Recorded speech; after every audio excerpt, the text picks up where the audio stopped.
We're going live. All right. Good evening and welcome to uh, the third session of conversations and the conversations into the mind of men. And it is on and about men. And today we have we have somebody from the corporate world, a very self-made man and a very big investor and marketeer entrepreneur. But before I introduce Mahesh Murthy, I want to just this session and Conversationist Talking Cures is an initiative for mental health, and it is an initiative so that we can talk about mental health and help in removing the stigma, the taboo associated with mental health. And in this conversation, uh, this session on men, the backdrop of this was the boys' locker room controversy, and so we thought that why is this happening, and that is how I felt that we need to talk about men and we need to relook at men. And in this second session, and today is the third session, the conversation is on the corporate world of work, which we consider the playing field of men. The first two we've had on masculinity, manhood, and yesterday was psychoanalyzing the male psyche. And today we have the corporate world, and nobody could better represent the corporate world than you, and the work of world. So, Mahesh, welcome to the show, and we are very privileged to have you. A little bit about Mahesh. Mahesh is a marketer, entrepreneur, investor, and he has helped launch Amazon and a few hundred brands, and now a few satellites. Amazon, Yahoo, Pepsi, Nike, Microsoft, Unilever across US, China, Europe, India. He helped launch MTV India and then its rival Channel V. He founded the ad boutique Pinstorm. He's written and directed ads. He's an entrepreneur, and he says he failed in his first three ventures, did okay from fourth onwards.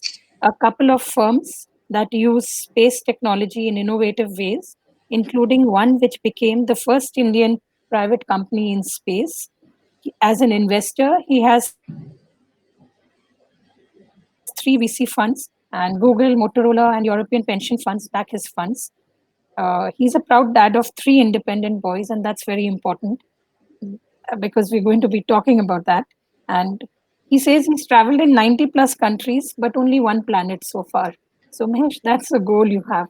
And welcome to the show. And I'll just throw the question at you first thing. Tell me how and what skills are needed to become all of this and reach here. A little journey, and it should be about you. First of all, thank you very much, Chavi, for those kind words. I'm not sure I'm quite deserving of all that. Uh, I'm not a particularly qualified guy. People keep coming to me and asking me, what are your qualifications? And I say I'm a 12th class pass because actually that is what I am. And so I think, I'll do a quick, you know, 1 2 minute story because otherwise I'll be boring you and your audience out here. I think I'll talk about a few things and I think not just the facts but also a little of the drive behind it. I've always been curious and a bit of a rebel in terms of saying, well, if everybody says so, then maybe there's something wrong about it. Just starting with this entire thing saying, if everybody is zigging, then maybe zagging should be the right thing to do. And so anyway, childhood was pretty traditional, South Indian Tamilian Brahmin boy, very straightforwardly brought up. Academics was everything. Nothing else mattered. Did well in my 10th, topped the state. Did well in my 12th, came second in the state, merit listed into engineering college, which was much tougher those days. And after 1 year of engineering, kind of figured, and also the reason I got into engineering was, you're programmed that way, where you're programmed to believe that, especially among the families that we were when we were growing up, it was, I joke about it that if you're good at science but not math, you were told to be a doctor. If you're good at math but not science, you were told to be an engineer. And if you were not good uh, at math and not good at science, you were told to marry somebody rich. So essentially, those are the kind of options made available to. And I think I was okay in math and science, and so I was told, hey, engineer, doctor, pick one because those are the only careers one knew. And I picked engineering simply because I kind of figured that I didn't like the sight of blood, so that must mean I'm not a doctor, right? Once I got into engineering, I figured that I had zero interest. I had very little interest. I like the logic of it, but I wasn't interested in coding. I wasn't interested in any of the stuff. So I actually started bunking college to a point where I stopped going to college. At that point, my dad kind of read me the right act and said, okay, you know what, if you don't go to college, you can't stay at home. And that day I left home. I was 17 and I was literally on the street. I didn't have too much. And I've kind of been made my way from there. So that's really where I started without a degree and on the street. Uh, so I think the key thing that the changing point was not just, was a realizing that dad was right, that if I had to live in his house, then I had to follow his rules. And then if I wanted to follow my rules, then the consequences of that, it had to be in my house and not his house, which meant I had to go and get a house of my own, right? And because I wasn't really into this entire thing that no, let me wheedle and convert my dad and but do all this shit. That was not my entire thing. Wasn't really about finding a compromise. It was saying, okay, well, he's right. I should not, if I'm in his four walls, I can't. Uh, I can't defy him. So I left home, uh, found a place in a 50 rupee a room, night hotel. The next day, found a job. The only job going then for a non-graduate was a door-to-door salesman. I was a door-to-door salesman, a pretty terrible one, but I learned a lot. All my marketing was on the job. I tried two or three other jobs, and then finally landed up in advertising. I keep joking, all of us who are good for nothing else land up in advertising. Again, a lot advertising actually again fired that entire thing that when everybody zigs, you've got to zag, because the only way to get noticed is not to do what everybody else is doing. So I did pretty okay there. I did work in Hyderabad, Bombay, Delhi, and I keep trying different things. Then in Delhi, I got at the age of 23, I got a midlife crisis, and so I'm already in India's best agency, getting paid a lot of money. But then at the age of 23, I think I was earning five times as much as my dad's pension after 30 years of service. And he was like, what are you selling drugs? There's something wrong with you. Nobody can pay a college dropout that kind of money. Anyway, so I literally hopped on a plane, hacked my way into a job in Hong Kong. And when I'm in Hong Kong, again, tried to do the zigzag stuff. So I think the thing that's really helped was always, in some ways, being fearless. So saying, करने से क्या होगा? ज़्यादा से ज़्यादा क्या होगा? What's the worst that can happen? Nothing. Uh, so, for example, on one of my trips back from Hong Kong to India to come see my family, I watched MTV in India. I thought, hey, there's something wrong with that. I went back and literally picked up the phone, called direct inquiry, and said, "Can I speak to the guy in charge of MTV?" And they put me through to this American guy, and I said, "Look, I think your channel is really shit." And imagine some stranger calling up and doing that. To his credit, he said, "Why don't you come and talk to me?" So I went over the next day, met him, and I told him why I thought it was shit. And he surprised me by turning back to me and said, "Okay, you think it's shit? Good. You tell me how to fix it. I'm giving you an assignment, and I'll pay you for it." Which suddenly said, "Oh, okay, fine.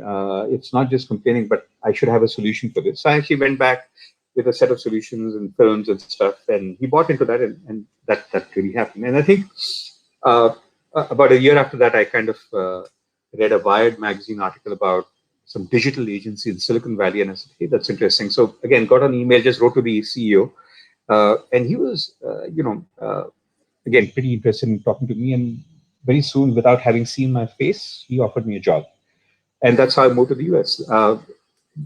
College dropout on a H-1B visa. So, who says that can't happen? And I think that's really what happened. So one day, even in that agency, I was in the US. I read about this small company that had started in Seattle. And then I said, they're going to change the world. And I went to my board and said, I want that client. And they said, are you crazy? We don't work with startups and stuff like that. But I fought and they said, okay, go, do it. But, make sure you do your revenue numbers. So I went, talked to these guys, met them. It was a company that then had six people, called Amazon.com. Of course, now, Jeff Bezos is the world's richest man. So literally fought my way in there, did some work, did some cool stuff. Uh, you know, I think that's been the kind of pattern throughout, which is, why worry? What's the worst that can happen? Nothing, right? Go out and do it. As a part of this, I've not really had much of a career by any traditional norms. So, like I said, I've been door to door. I've been a door to door salesman. I've been a a news announcer. I've been a TV director. I've been an ad writer. I've been a website designer. I've been an investor in startups. Now my startups now go to space. I have companies that I advise on marketing, branding. I travel. So I don't even know what to describe my career as. I think it's just a full life, and it's a life I like. I'm sorry I talk too much. Back to you. No, no, it's you please be, I mean, you make it sound so simple, but I don't think it is that simple because I mean, the it's not a very friendly. Is it a very friendly corporate world, or is it? And how friendly is it towards men, and how friendly is it towards women? It's a good question. I think uh, women are were much more differentiated against and still are, and that's sad. And you feel that. I mean, I felt that through my entire life when I was working for other people. When I started working, I used to work in a banya company, an ad agency owned by the Birlas back then, and I was not a banya. I'm, with a name like Murthy. I'm a Burman, right? And so I kind of really never, I knew that that was not going anywhere for me. And then I came to Bombay, and I was from a hick town like Sikandrabad, and I was in this very cool, posh, sobo thing where I was the one guy who was not stylish, who was not with it, and I lived in Ghatkopar when everybody else was in sobo. And I kind of then from there I went to Hong Kong, where in those days the Chinese had this huge obsession with white skin, right? To the point where I remember I had a traffic manager in the office who was this white lady, Caucasian lady, and she would take all the work I wrote and get it checked by some white guy. All right, and because she thought that we brown skins wouldn't know English or stuff, right? So it really pissed me off. I think in the difference in each of these cases, I fought back. So in the case of that lady, I took one of her memos and then highlighted every single spelling mistake and grammatical mistake she made, photocopied it, put it all over the office, and said, "Look, you really should look at your English next time. Come talk to me before you put your memos out." She was really livid, but she stopped doing that shit after that. I think. Uh, and then when I joined the agency in the US, I was the only non-white guy. Forget black guys. I mean, there was nobody else, right? So I think that discrimination has happened, but I'm not even saying it's the equivalent of the discrimination that women face. Today it's much better, all right. But again, it's the decision makers who try to approach this from a point of view of, well, what would you know? Because my stereotype of you is you're an Indian, so hence you're a techie. When you know what, I'm an Indian, but I'm not a techie. My stereotype of you is you're a woman, so hence you're not serious about your career. Well, what would you know? That's a stereotype, and that's not true anymore. So I think there are, and it's not just men who have these stereotypes. Even women have these stereotypes about other women. At one point, I gave a dressing down to one of the HR people in one of my industry companies because she came and gave me this bullshit theory about why she prefers to hire men because women are not serious. And I said, what nonsense, right? You're a mother of two. Are you telling me you're not serious? She said, no, no, no. I am different. I'm talking about most women. So sometimes it's not just men who are the enemy of women; it's women who are the enemy of women. And I really think that this discrimination is there because of the stereotypes people hold in their heads, and it's just time to break every one of the stereotypes. And sometimes it's good if you are the one and you break it violently, right? It's perfectly fine. And maybe that's one thing that some people like not to do. Some women don't like to break that stereotype. Some women don't like to fight. Some men don't like to fight. But I think this is really the time when we have to fight the stereotypes of what a man can do and what a woman can do and the difference in them. And I see no difference whatsoever. So, which is one stereotype you would think that it should be just thrown in the dustbin, chucked out? I mean, I think the entire stereotype, I mean, one stereotype, for example, and it's not a gender related stereotype. So I'll tell you again the story of, I'm famous for my run ins with HR people in the companies that I have an investment. So I had Okay. this lady HR, 15 years experience. She came to me and she joined one of my companies and said, Mahesh, I have this really nice plan to attract great talent. And we should do differential pays for MBAs and non MBAs. I said, that's a great idea. I completely agree with you. And what's the difference you think? She said 20%. I said, I completely agree with you. I said, so from now on, let's basically have a policy where all the MBAs get 20% less than the non MBAs. She said, ooh, no, I mean 20% more. I said, no, no, no, no. If you look at our experience, I mean, the MBAs who come in, they come with some set thinking, which is all wrong. It takes us, 9 months to clear their heads of the crap that they learned, and another 9 months from them to go from -1 back to zero, so they can start again after that. So they become useful after 18 months, and let's just assume that they're there for 4 or 5 years. So we are wasting 20% of the salary. So I completely agree with you. All MBA should start at 20% less than people who are not in MBA. So she didn't know if I was serious or not. And she quietly said, okay, Mahesh, I think they should start at the same salary. I think these are the kinds of stereotypes that you fight. Uh, so, for example, in, in one of the companies, we have there's this common thing, right? Guys get paid more than girls, right? And I completely believe that's crap. There's no reason for that to happen. For example, in one of the companies, a few of the companies that I'm an investor in, we have literally a gender blind uh, uh, salary system. So what essentially happens is that you evaluate yourself, then your supervisor marks off on that, and you both agree to the score. You put the score into an Excel spreadsheet, and out comes the salary. That's it. So there's no judge on whether you're married, single, mother, not single, working at home, working at office. None of that. All right. So there's no such discrimination. So even now, for example, after this entire COVID stuff, I was just talking again with HR on one of the companies, and there's some 10 open positions, and I think everybody's firing. This company's hiring, and I went back and said, so why do you have a bias saying you have positions in these offices? These offices haven't been open for 3 months, and you don't care to open them.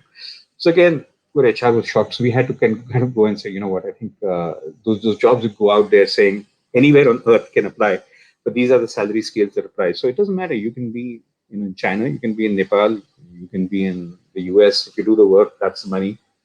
Go ahead and do it. So I think there's a huge amount of corporate stereotypes that need to be broken, and often, their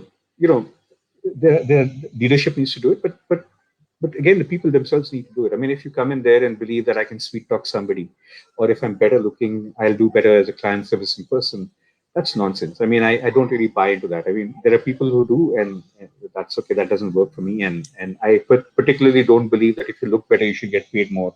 That makes no difference to me. That's okay. So then we take it forward. Then is there a glass ceiling? Uh, in some places there is, but in that's becoming less and less, right? In some places, for example, take a Lada G company. A Lada G company is company owned by Lada, right? So like Hero, or like you know Start TV before Disney bought it, or like Times of India, right? So you know that Mr. Jain started it, and then the next Jain will run it, and the next Jain will run it, and like Reliance is a Ladaji company, and Mr. Ambani ran it, and Mr. Ambani will run it, and then maybe Miss Ambani will run it, and then Mr. Ambani will run it, and so on and so forth. So the glass ceiling is that you will never become the Seth. You will always be the knocker, right? Mm. So there are such companies, and it's okay. More power to them. There's nothing wrong with that. But I would assume that those companies should at least be gender unbiased even in the glass ceiling, so that Miss Ambani has an equal chance of running a company as a brother, right? So I don't know what, and that should be based on competence and not on gender. But that glass ceiling apart, I don't particularly believe there should be glass ceilings. I mean, I personally don't, even in the companies I invest in, I mean, there's no hereditary role for any of my kids in any of my companies. I remember once a while ago, my eldest son went out on a walk with me and said, Dad, how are our companies doing? And I said, which companies are you referring to? And he named blah, blah, blah, blah, blah, blah. And he said, you said our companies. He said, yeah, they're our companies, right? I said, no, they're my companies. They're not your companies, right? So he was quiet. And I had to explain to him, look, what's mine is mine. Nothing is coming to you. Get used to it. What you have to do yourself. This is not yours. So he was in a huge state of shock, because maybe he was under the belief that Amir Baap ka beta ye sab tera maal hone wala hai. And he's doing his own thing, and what he does, he's fine. He's got his own life to live, right? So I'm not here to give career paths to my children, and but there are some people who want to. That's okay. I think that's a matter of personal choice. Okay. So if you have to recruit somebody, what would be the qualities you would look for in the person? And if you look for different qualities, say in a woman or a man, then I don't think you Okay. look for that. Yeah, but what are the No, qualities? no, not at all. So a lot of the recruiting qualities, I mean, the qualities I tend to look for are very different from the qualities many others tend to look for. So sure, there's the technical specifications of whatever the job is. Let's say if you're a technology head, then you should know what you're talking about. So I mean, there's a knowledge and all of that stuff, right? But a lot of the recruiting I do or I look after or I kind of finally approve is for the companies that I invest in. So these are startups who tend to grow, you know, grow big by through innovative thinking. And I think one thing that a startup tends to cope with better than large companies do is dealing with uncertainty and chaos, right? So Yeah. if you've seen, especially with all this COVID happening, the way that large companies have dealt with are like, oh my God, what do we do? We have the huge ship is going to take so much time to turn it around. But the startup like, chalo kal kuch aur shuru karte, right? So uh, the quality that I look for is actually the opposite of a quality that is taught. I mean, much of our schooling and is all about padhai karo, exam par karo, get score high in engineer entrance test, blah blah blah, all that stuff, right? And what that teaches you to do, say, एक predictable question है, देखो CBSE में ऐसा question paper लगता है, JEE में ऐसा question paper लगता है, तुम रटो मगो पार हो जाओ, right? So essentially, you're brought up to believe that life is predictable, and if you understand and work towards the predictions, you'll be great in life. But the interesting thing is, all these people who are IIT toppers, I mean, every year you would see Brilliant and Agarwal saying, ये बंदे मेरे IIT, all IIT toppers are people I know. If you look at them 10 years later, there's zeros in a life. 20 years later, there's zeros in life. Can you name one IIT topper anywhere who's any big position there? Nothing. All right. It's usually the backbenchers or the third benchers or whatever, the second benchers who do something out there. Right. So, and the reason for that is the world is not predictable. And if you're brought up to believe that you have to excel in the predictable world, then you learn brain down, blinkered hard work. What I look for is long story short, is this thing that I call comfort with uncertainty, comfort with chaos, comfort with the lack of clarity. So the difference is, for example, let's say there are two people, and I say, hey, you know what? Get me some tracing paper. That's it, right? One person, and both of them don't know what tracing paper is, right? So one person may react saying, okay, Mahesh, what is tracing paper? And I have to explain, okay, where do I get it? Or, it's in that shop, which is around that side of the road. And, I have to go there and, okay, who's giving money for it? Okay, go to accounts and take 200 rupees, blah, blah, blah. And how many sheets of paper do you need? Blah, blah, blah, right?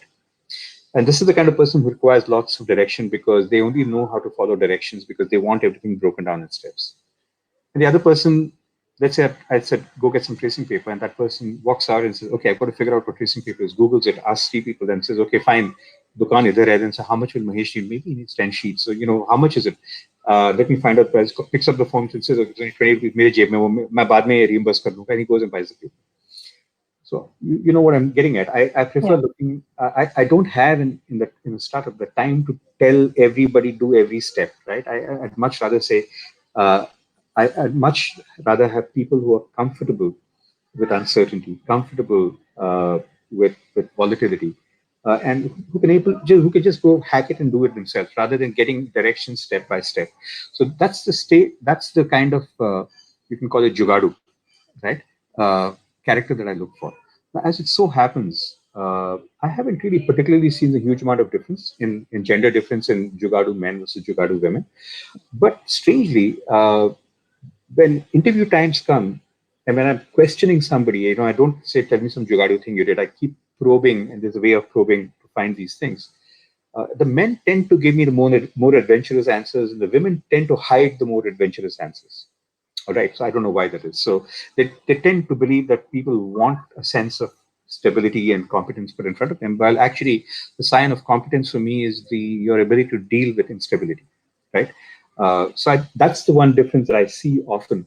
So I have to take a greater effort to be able to urge it out. So we have a set of questions a set of way we do interviews, which literally puts you off because you go into an interview thinking that they will ask these following questions, right? So that actually Yeah. doesn't happen, right? So we do something different specifically to be unpredictable because you can prepare for anything, but you can't prepare for an interview where you don't know the kind of questions that are going to be asked. I hope that answers your question, Oh, Shreya. it does. It does. It makes many, many things very clear. So I want to ask you this: who makes a better leader, M- men or women, or what is the quality that you would? It's hard to kind of say, I've had, sorry, uh, Yeah. it's a hard, I've had several of my companies run by women. I mean, today, one of my agencies, Pinstorm, is almost entirely run by women. The COOs are women. Head of client service is a woman, head of admin is a woman, head of HR is a woman, accounts, and I think everything is run by a woman out there. I think one person, the techie is a guy, and it's not like we, and it's also that not that we did affirmative action hiring. We didn't sit back and say, hey, we're going to hire a woman for this role, etc. Uh, I think the difference that we see is often that, uh, and I'm not trying to be, excuse me if I'm not trying to be racist or genderist or whatever the word is or sexist. Women tend No, to no, be a no. little more stable. They tend to be calm. They tend to react in some ways less emotionally. Uh, but again, this is generalizing. I mean, some tend to do more. I mean, while many of the men probably are, have ego. That if you tell a guy that look, this just isn't good enough, right? He's going to be very hurt by women. Say, okay, fine, maybe there's something to it. I'll work harder. I mean, so maybe I'm generalizing, but I often find that women leaders bond better, offer better emotional guidance to their teams, offer better feedback to the teams, are less assholes than men as managers. Uh, but again, there's enough examples of both. So, for example, I've had women who come to me and say, please don't ever give me a woman manager. You know, and maybe that's because men treat them fairer and women don't. Because I don't know. I mean, there's some political and other reasons for that. But there are good and bad of both. But very, very generally speaking, I think there's a little bit of an edge in if I want stability, I want consistency, and I don't want emotional volatility. You probably get a little more from a woman leader than from a male leader. Again, not trying to be sexist against women or against men. Yeah, No, no. This show is all about men, and we are. It's going to be it's non-judgmental, and we need to understand that. So, just tell me. Okay, it's a personal question again. What does being a man mean to you? And have you ever felt that a woman's job or life is much easier? I mean, seeing no, you. no, not really. I mean, my mom brought. I love her. She's 83. She's worked very hard to educate all three of us, put us through stuff. She works even very hard today. It's not easy. I think men have it easy because, especially in these times of COVID, I'm really fortunate that I'm locked down at home and I have a couple of mates out here. But the stories I'm hearing are that men have a problem with the work, with doing the work at home, and women are like, what the hell do you think we were doing so far? So I think men have it easier than women. I don't think, particularly women have it easy at home. I actually don't think so. I think we are the pampered lot. We are spoiled, and many of us are brought up by our mothers to believe that our job is not to do the housework; it's a woman's job to do the housework. We're brought up with, shit stereotypes of that. I don't believe in any of that.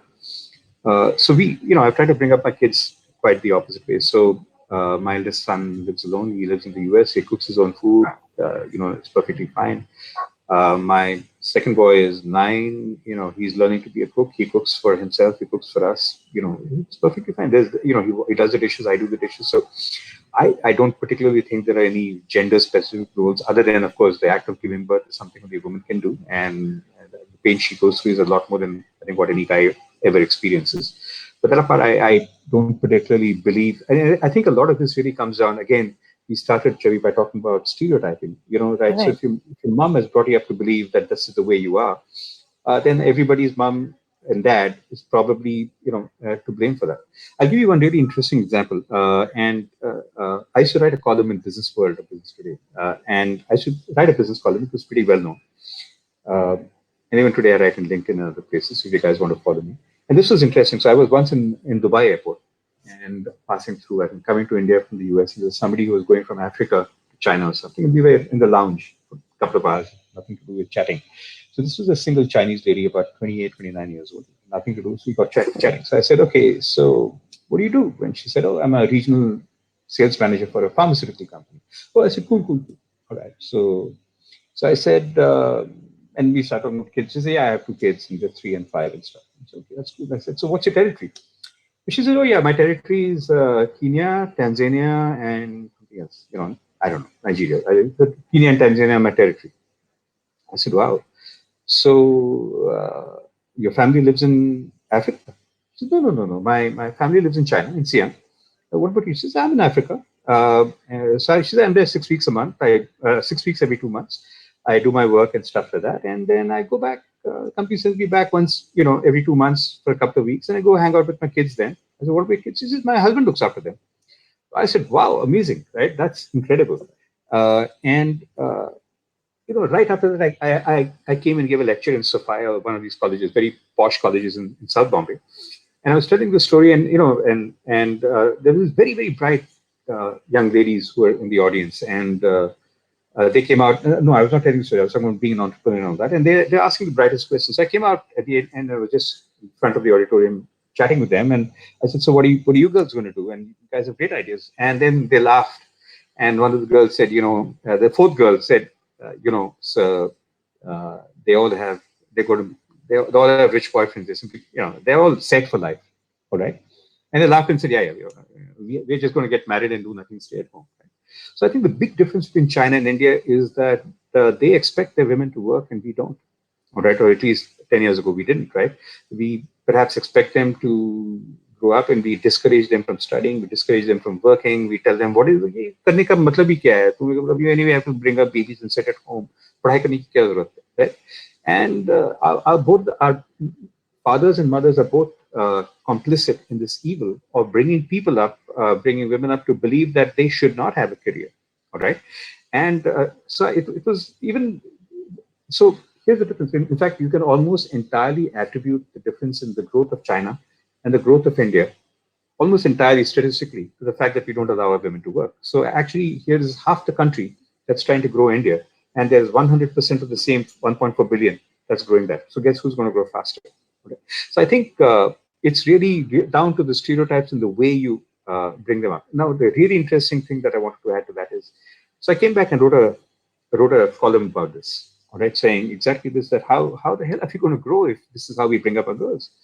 The amazing thing is 95% of the letters to the editor that came back were from women saying, "How dare you ask me to work? How dare you? I want to sit at home. I will sit at home." So it was a very strange thing. So and there were mothers saying, "How dare you tell me that I should ask my daughter to work? You go do yourself. We have a different thing. Men and women are different. They'll never be the same." So it was this strange thing saying, "Oh my God, what have I gotten into?" And so that was a huge kind of fire that came at the end of it. Maybe you can tell me more why, Chavi. Yeah, it is. So, I mean, this is interesting, and I think it gives a insight into so many things that's happening. But then, tell me something, Mahesh. What women need to know about men? That what does a man expect in a job? And similarly, because most of them we carry forward our own attitude at home, and we there. So, what do you think men look for and expect from women in the job, and vice versa? I think, Chavi, there are all kinds of men and there are all kinds of women, right? But if I Yeah, talk about a professional manager, right, what do I yeah, expect from me? I expect you to do your job and communicate with me logically and bond with me, right? I don't expect you to try to manipulate me. I don't expect you to do मैं भीगी बिल्ली I'm so नहीं हुआ so तुम माफ कर दो so that game playing stuff, that manipulation, that crap, right? That sucking up to boss, that I don't expect that. Right? I know some do that and many don't, right? yeah, And I'm sure even the many who do that know they're doing it and hate the fact they're doing it, but they're doing it because they believe it's expected by the man. Please don't. I mean, be professional, right? I mean, you're there not because you have you know uh, two different chromosomes and we have different chromosomes. You're there to do the job. Your chromosomes should not matter in your job, right? And so the ideal thing is that the best thing you can do is to find a boss who respects you for the person you are, as opposed to whether you're a man or a woman.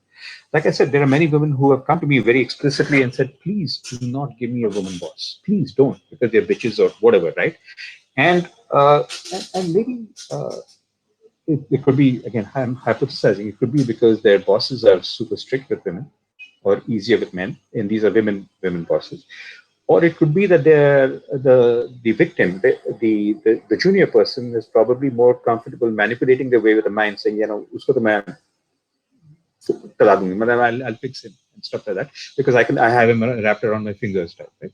So guys will typically not say I have my boss wrapped around my finger, right? You see that. So I think the thing that holds this entire discourse back is when you behave in a way that's anything but professional and friendly. By professional, I don't mean you have to be cold. I mean it should not matter the way you're built. Every woman on earth is built the same way. Every man on earth is built the same way. What's the big deal? All right, don't make a big deal out of it. So if you don't play the traditional gender power game, you should be all right. All right. And if you find a boss or somebody else who's playing these gender power games, then get out and find somebody else, start something else yourself, right? It's an open world. There's lots of jobs, especially now. You can work anywhere remotely in the world. And when you're working remotely, how does it matter? Right? I mean, you have a job at the other end of the screen. Maybe I'm talking to Chavi and she's my boss, and I talk to her for 20 minutes a day. It should not matter if I'm a man or a woman, right? I think what happens is in interpersonal stuff when you try to believe manipulation is a way of doing things, and there are men who do that, there are women who do that, right? That's when it starts messing things up. Right, Don't right. manipulate. Yeah. So I would just join her to that. Like there is the casting couch film industry. Is there an equivalent in the advertising world? How Not much that is it? not that I know of, right? I think there may be some. So in the advertising world, I mean, for most of us behind the camera, it's a job. It doesn't matter, right? I mean, what matters at the end of the day is how good your work is, not how beautiful you are. But I do understand that it's something that happens in front of the camera. I worked with MTV, I used to run Channel V, and I've heard enough of this where so it's strange. The directors actually don't care. It's really the talent guys and the casting guys who say, "Yeah, be friendly. Up here, compromise kar lo," and stuff like that. And that's a shame, right?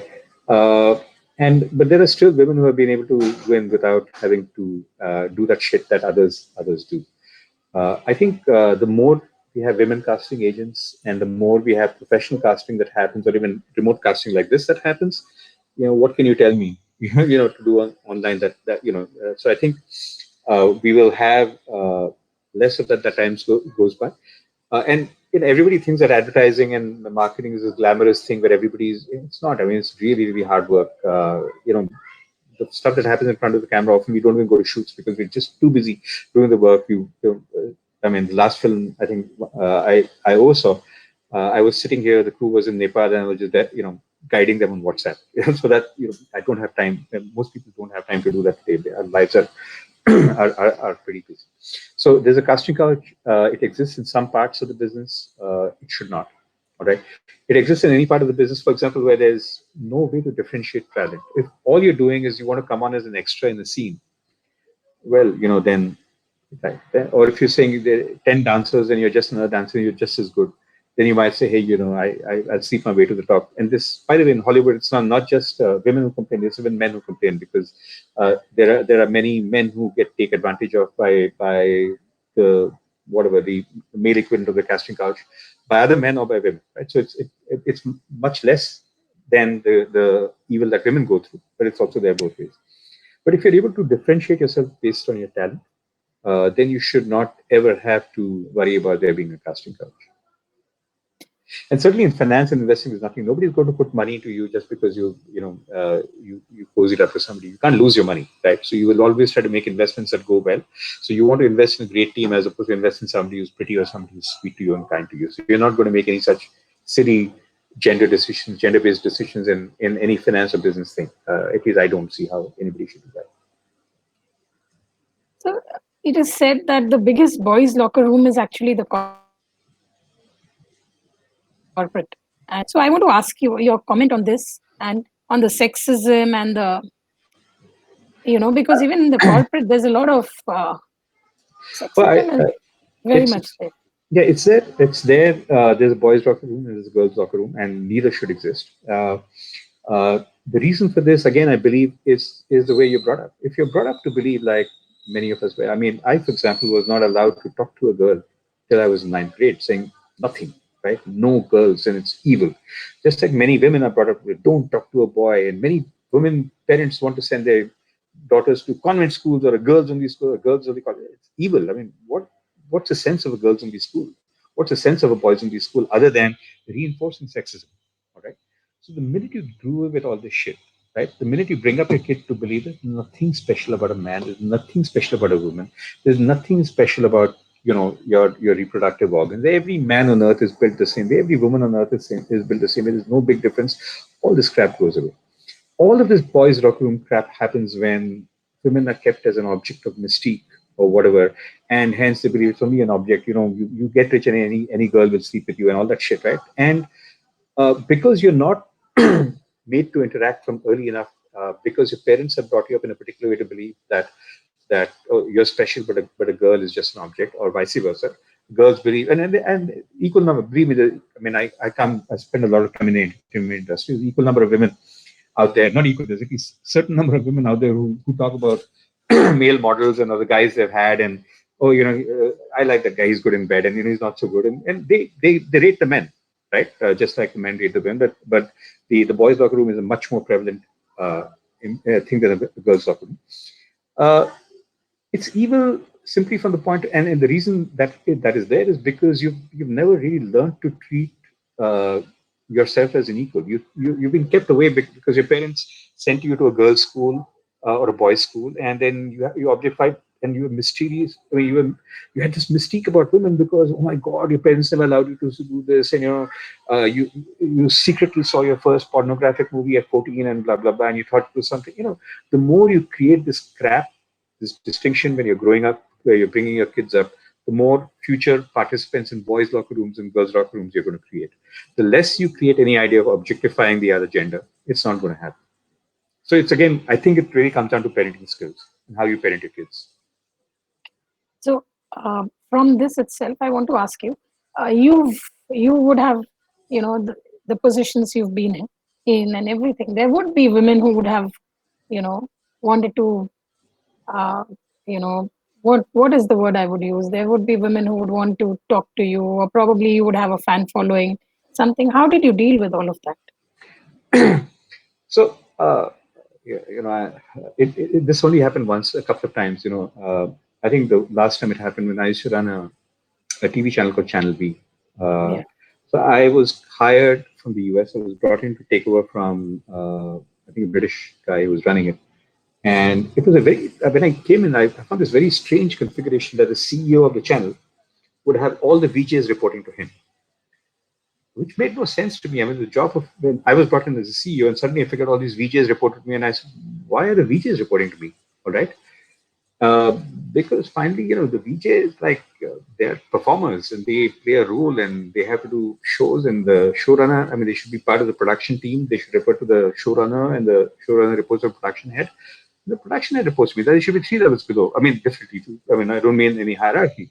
And Hmm. then I kind of figured that it was a strange kind of time where it was rumored again that in that earlier world, whoever kind of was friendliest with the CEO would get the most shows and the best shows, etc. And uh, so when I came in, I suddenly thought that everybody was very friendly, and then I figured that it was not friendly. It was they were really they kind of thought that that was the way the channel worked. That you had to be good to the CEO and sorry about that.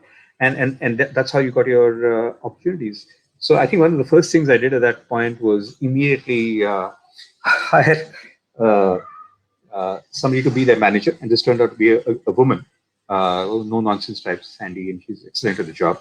And then she reported into the production head, who kind of, and so essentially by simply changing the reporting structure, this all changed. And then when people would come in later on, hey, I don't like this 9:30 p.m. slot, and so you can also be, you can either be curt and bushy and say fuck off, or you can say no, babes, blah blah blah, go talk to that person, right? So it allowed you to kind of distance it without being rude by pushing it back on somebody else. But eventually, people got the idea that this was no longer the place it used to be. That it was kind of like a strange fiefdom where you had, you know, reported. Similarly, for example, when you go on a set to direct a film or a direct an ad film, some everybody believes that the actors have to kowtow to the director. I don't believe. Yeah, you're talent. You're an actor. That's okay. I'm far more concerned about the production cost.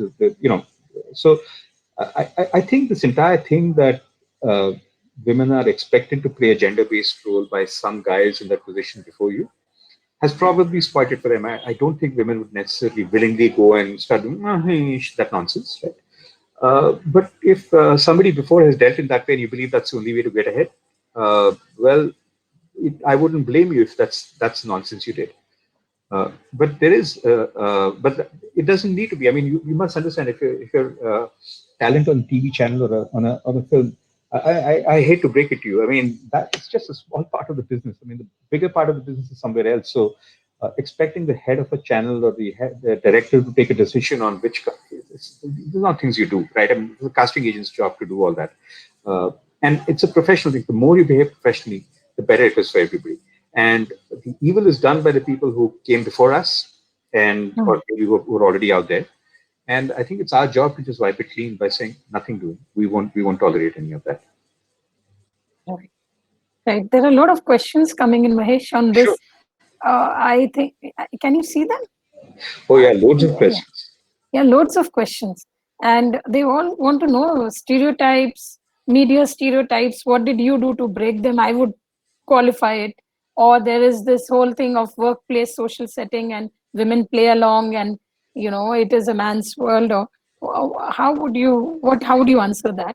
And Okay. also this ma'am and sir thing, that you just brought up. Yeah. Yeah. So it's the strange thing, I mean, I'm Mahesh, right? It's not. I mean, I don't expect to be called sir, and when somebody calls me sir, I believe that I have to call you back, ma'am, right? Because that's how I was brought up. I mean, either I'm Mahesh and you're Chavi, or I'm Mr. Murthy and you're Mrs. Sharma, or I'm sir and you're ma'am, or I'm uncle and you're auntie, whatever, right? So this entire thing that no, that I am sir, but you call me sir, but I have to call you Chavi. That doesn't make sense. That's like an implied hierarchy. Yeah.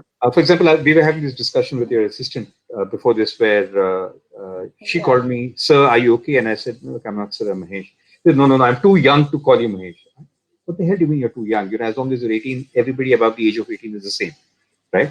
I don't Yes. expect you to call an 85-year-old guy sir because he's 85. It means nothing. I mean, somebody has to deserve it, right? And if because everybody from the age of 18 to the age of 118 is exactly the same. There's nothing, nobody more senior or less senior. But we try to build this strange thing, calling it Indian culture, that you have to respect the old because they're old. I don't believe you have to respect anybody because they're old. It means nothing. I mean, there are old idiots and they're young, brilliant people, and nobody automatically deserves respect just because they're old, right? Show me that you're Right. deserving respect. And so that's the first thing. So I really, and the only way often to do it is when somebody calls me sir, I will call them auntie, right? Right?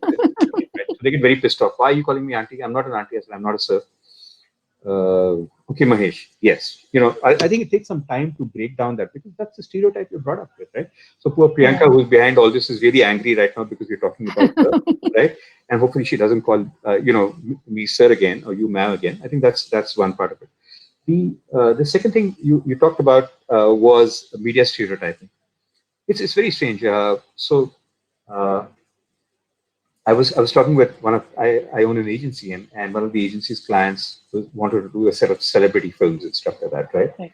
And we wanted to talk. So we were talking about the actors that they wanted to use and so on and so forth. So and the other people. So they were very cool with using one actor who was 56 years old, all right, and they were not cool with using an actor who was 48 years old, all right, and this was a woman who was a marketing head, right? And the logic was that, okay, the 56-year-old actor is a guy, he's okay, but the 48-year-old is a woman, she's too old yet. And this is a woman telling me this, all right? So I said, so can you explain to me why is it that it's okay to have an older man, but you only want a young nubile chick? Can you, explain, and because we did that in a sweet way, actually they turned around and said, okay, no, we buy what you're saying. We have a responsibility as a corporate to go out and do this stuff, right? And that's a responsibility that every agency has to be able to explain to their clients. In many ways, for example, our top marketing companies, Unilever, is hugely guilty for sitting and saying, hey, if you're dark, then you will not get a husband. So hence he's fair and lovely. Or Kent or whatever, saying I'm Hema Malini and I'm the woman at home. Why should the woman be the cook at home? All right. Why should a fair woman only be the one who gets a husband? Right. And if you're out there perpetuating the stereotypes, it's your job. And if you're allowing it to happen as an agency, as an advisor to a client, you're complicit. All right, you're complicit in this. And there's no particular reason for this to happen. There's nothing out there. I mean, you can sit back and say people won't accept nonsense. People won't accept. All right, people are willing to accept anything. People are willing to accept gay men and gay couples of either gender. People are willing to accept anything. It's your bigotedness, your bigotry that's stopping yourself from doing that. And actually, especially in advertising, think about it. If you want an ad to get noticed and it's for a kitchen product, would it be that much more noticeable if it had two men in the kitchen working on it as a couple, as opposed to a Yeah. one woman? Yeah. Audio two, right? So actually, it's something positive, right? And I don't mean this in any way, mocking to the LGBTIQ community, right? So it's your job as an advisor to brands to stop giving me this, to stop listening to what the client said. So a few days ago, there was this ridiculous Kent RO ad that said, "Your bai is making the roti. Her hands may have COVID. So you please keep it away from her. You buy this machine so that you're what nonsense. I mean, that's a racist client. It's a racist agency. It's a racist creative director. That's ridiculous, all the way from top to bottom. And somebody has to spank them and call them out. And thankfully, they were spanked and they were called out, and hopefully they'll think again. But that's the same agency that still has a Hema Malini saying, "I'm at home and my children do this." Why is it, right? Why is it only a mother's job to look after children? Why is it not a father's job? Why is it that only a housewife has to tell you how good a washing machine is or how good a kitchen utensil is? That's nonsense, right? I think the more you break these stereotypes, and it's up to us to break it, the better it's going to be. Really. So I just want to ask you another question. I think, Mahesh, the questions are not ending, but who is then smarter? Because when you go into the corporate, if you're working, if you're an adult, whether it's a woman or a man, both know their jobs, right? And Yeah. who is smarter and who gets the better of the two? I don't. Let me reword it again. Okay. In All not right. the, let me say who's smarter, who's the smarter worker. The word is the smarter worker. So I don't even know what you mean, right? I mean, for me, I am unable to distinguish between a smart woman worker and a smart man worker. It doesn't matter to me, right? I think from the work point of view, there's no difference. But from a life point of view, probably the woman is more talented if she's able to exude the same smartness as a man at work, because she's probably balancing a lot more things at the back end, and she's probably multidimensional. Well, the guy is probably unidimensional. The smartness he's showing is more likely to be the only thing he shows, right? He only has to be smart at the office, while that woman probably has a burden to be not just smart at the office, but smart at her home, smart at her family, smart at her, so it's probably uh, from that point of view. So at the office, they're all the same. I mean, we're all kaleidoscopes. We show different faces in different places, right? Yeah, yeah, So yeah. if you only judge it from the point of view of the faces you show at the office, I can't make out a difference. You say, but what's behind that face, right? I probably think the women are more accomplished because they have to wear more masks than men do. We have it easy, right? I can, I feel like I'm who I am. I'm not wearing different masks out here. I'm okay with wearing a t-shirt. I mean, that's what I go to office in. But there you are, Chavi. I mean, you have a bindi, you're made up, you're wearing a sari. I don't know if that's how you are every day or not, but you know that there are masks that you have to wear in different places. There are people watching you, so you have this mask to wear. Maybe you are a family, and the way you are with your kids, you have a different mask to wear. I think for us, it's easier. We're not expected to wear masks. We are not expected to have these personas. So, from that point of view, I think women probably are far more talented at balancing and juggling the masks they have to wear, and still retaining an internal composure than us men. We have it easy, because it's not expected of us. कि भैया तुम है तो मरा था तो बोल दो, but we are expected to talk, we are expected to rebel. A girl is not. That's bullshit. I don't know why, right? So it's harder for a woman to do that, but that shouldn't stop you. Right. We hopefully will come to a time when it is not hard for both of you, for both men and women. But at least for the women who come so far today, you had to play a far more complex role than I ever did, right? Even though I fought, I mean, I was on the street literally and kicked out of the house, blah, blah, blah. But that's still in some ways easier than being married against my will and then still coming out. That's much harder to do. And if you've done that, more power to you. So just another qualifier to this. Then who do you think can tolerate stress more, the woman or the man? It's again very hard to say. this, right? Uh, what makes you tolerate stress? What makes you tolerate stress is understanding what happens if something doesn't happen, right? ये नहीं हुआ तो क्या हुआ? So I think this is more a philosophical question than a gender question. So, for example, if you're out there saying, I'll say, okay, let's say there's a man and there's a woman. Again, I'm sorry, I'm being stereotypical out here, and they're both let go for whatever reasons, and due to reasons that are none of their concern, right? But maybe the company had a bad year, right? I would imagine that largely the man would probably be stressed more and the woman will be able to control her stress more because she probably says, hey, it's okay, my life is not over. Because she's got many metrics and many measures that she measures herself up in her head again, saying, I'm good. I'm okay as a mom. I'm okay as a daughter. I'm okay as this. I'm okay as that. Okay, I'm not doing this, but I'm going to come back up. While the guy says, the only thing I'm valued for is my work, and that's gone. Oh my God, my self worth is gone. Right.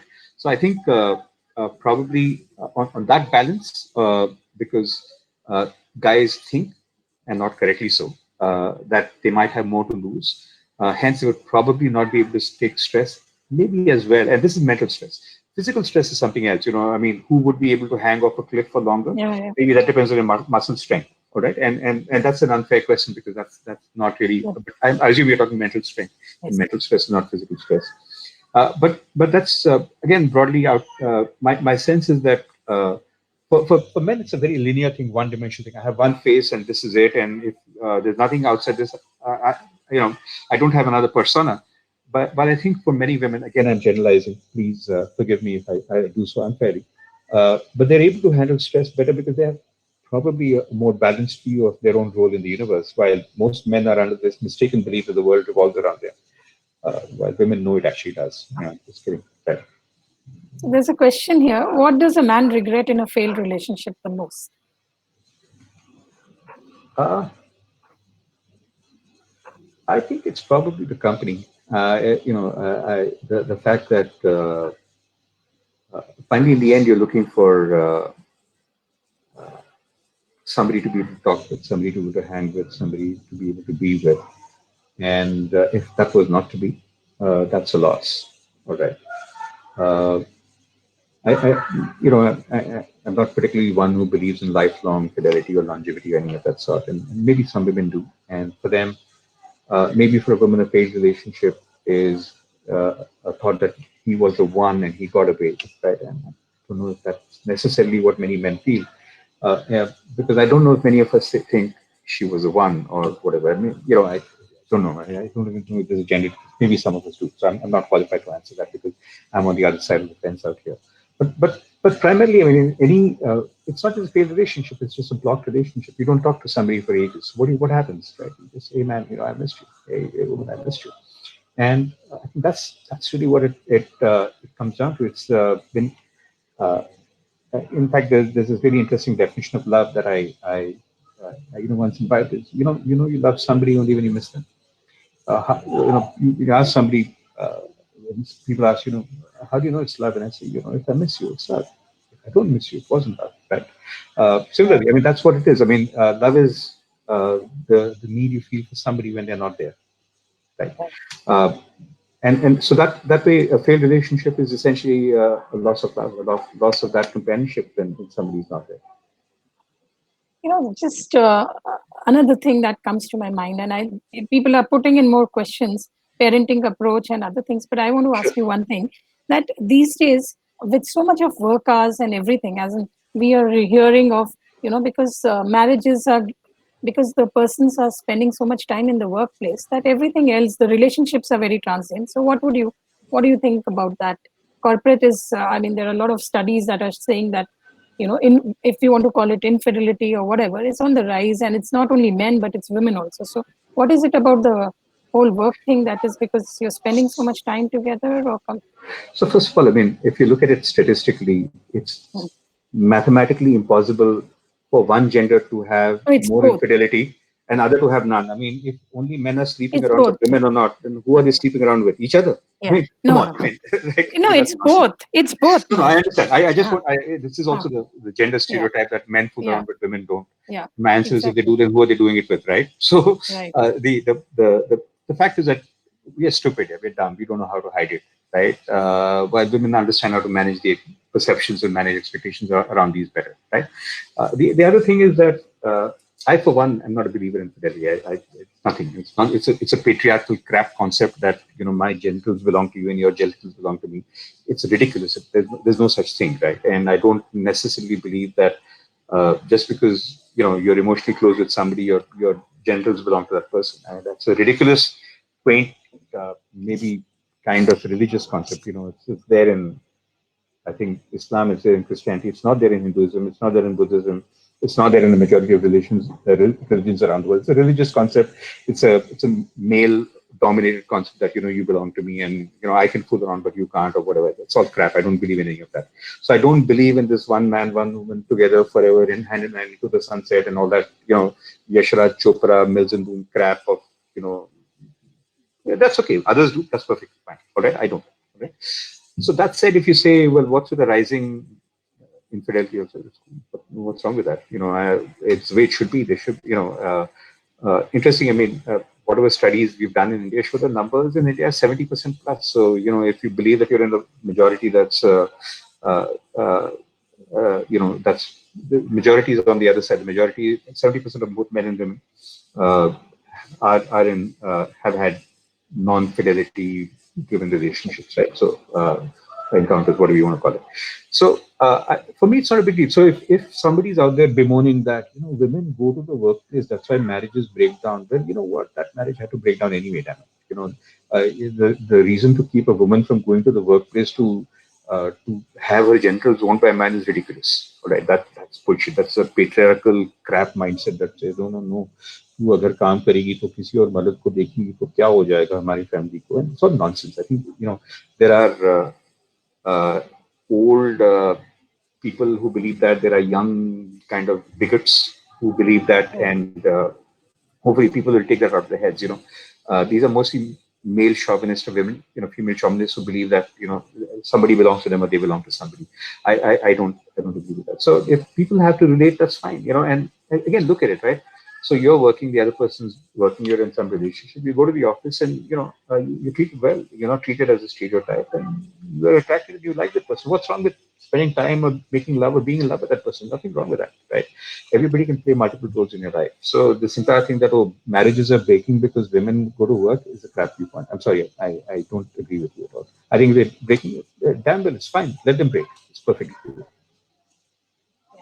Very honestly answered. Mahesh, what would be your advice or your message to all those aspiring to be like you, and how should they stay humble, grounded, and also how do they handle the men, especially? How do they handle the women at the workplace? You've done it so well. So, what would you say is one mantra to stay safe and to No, I think see. First of all, I don't think anybody should aspire to be like me. People should aspire to be like themselves. I think the don't try to be like anybody. Don't try to be like your mother, your father, your hero. Try to be like yourself. Right?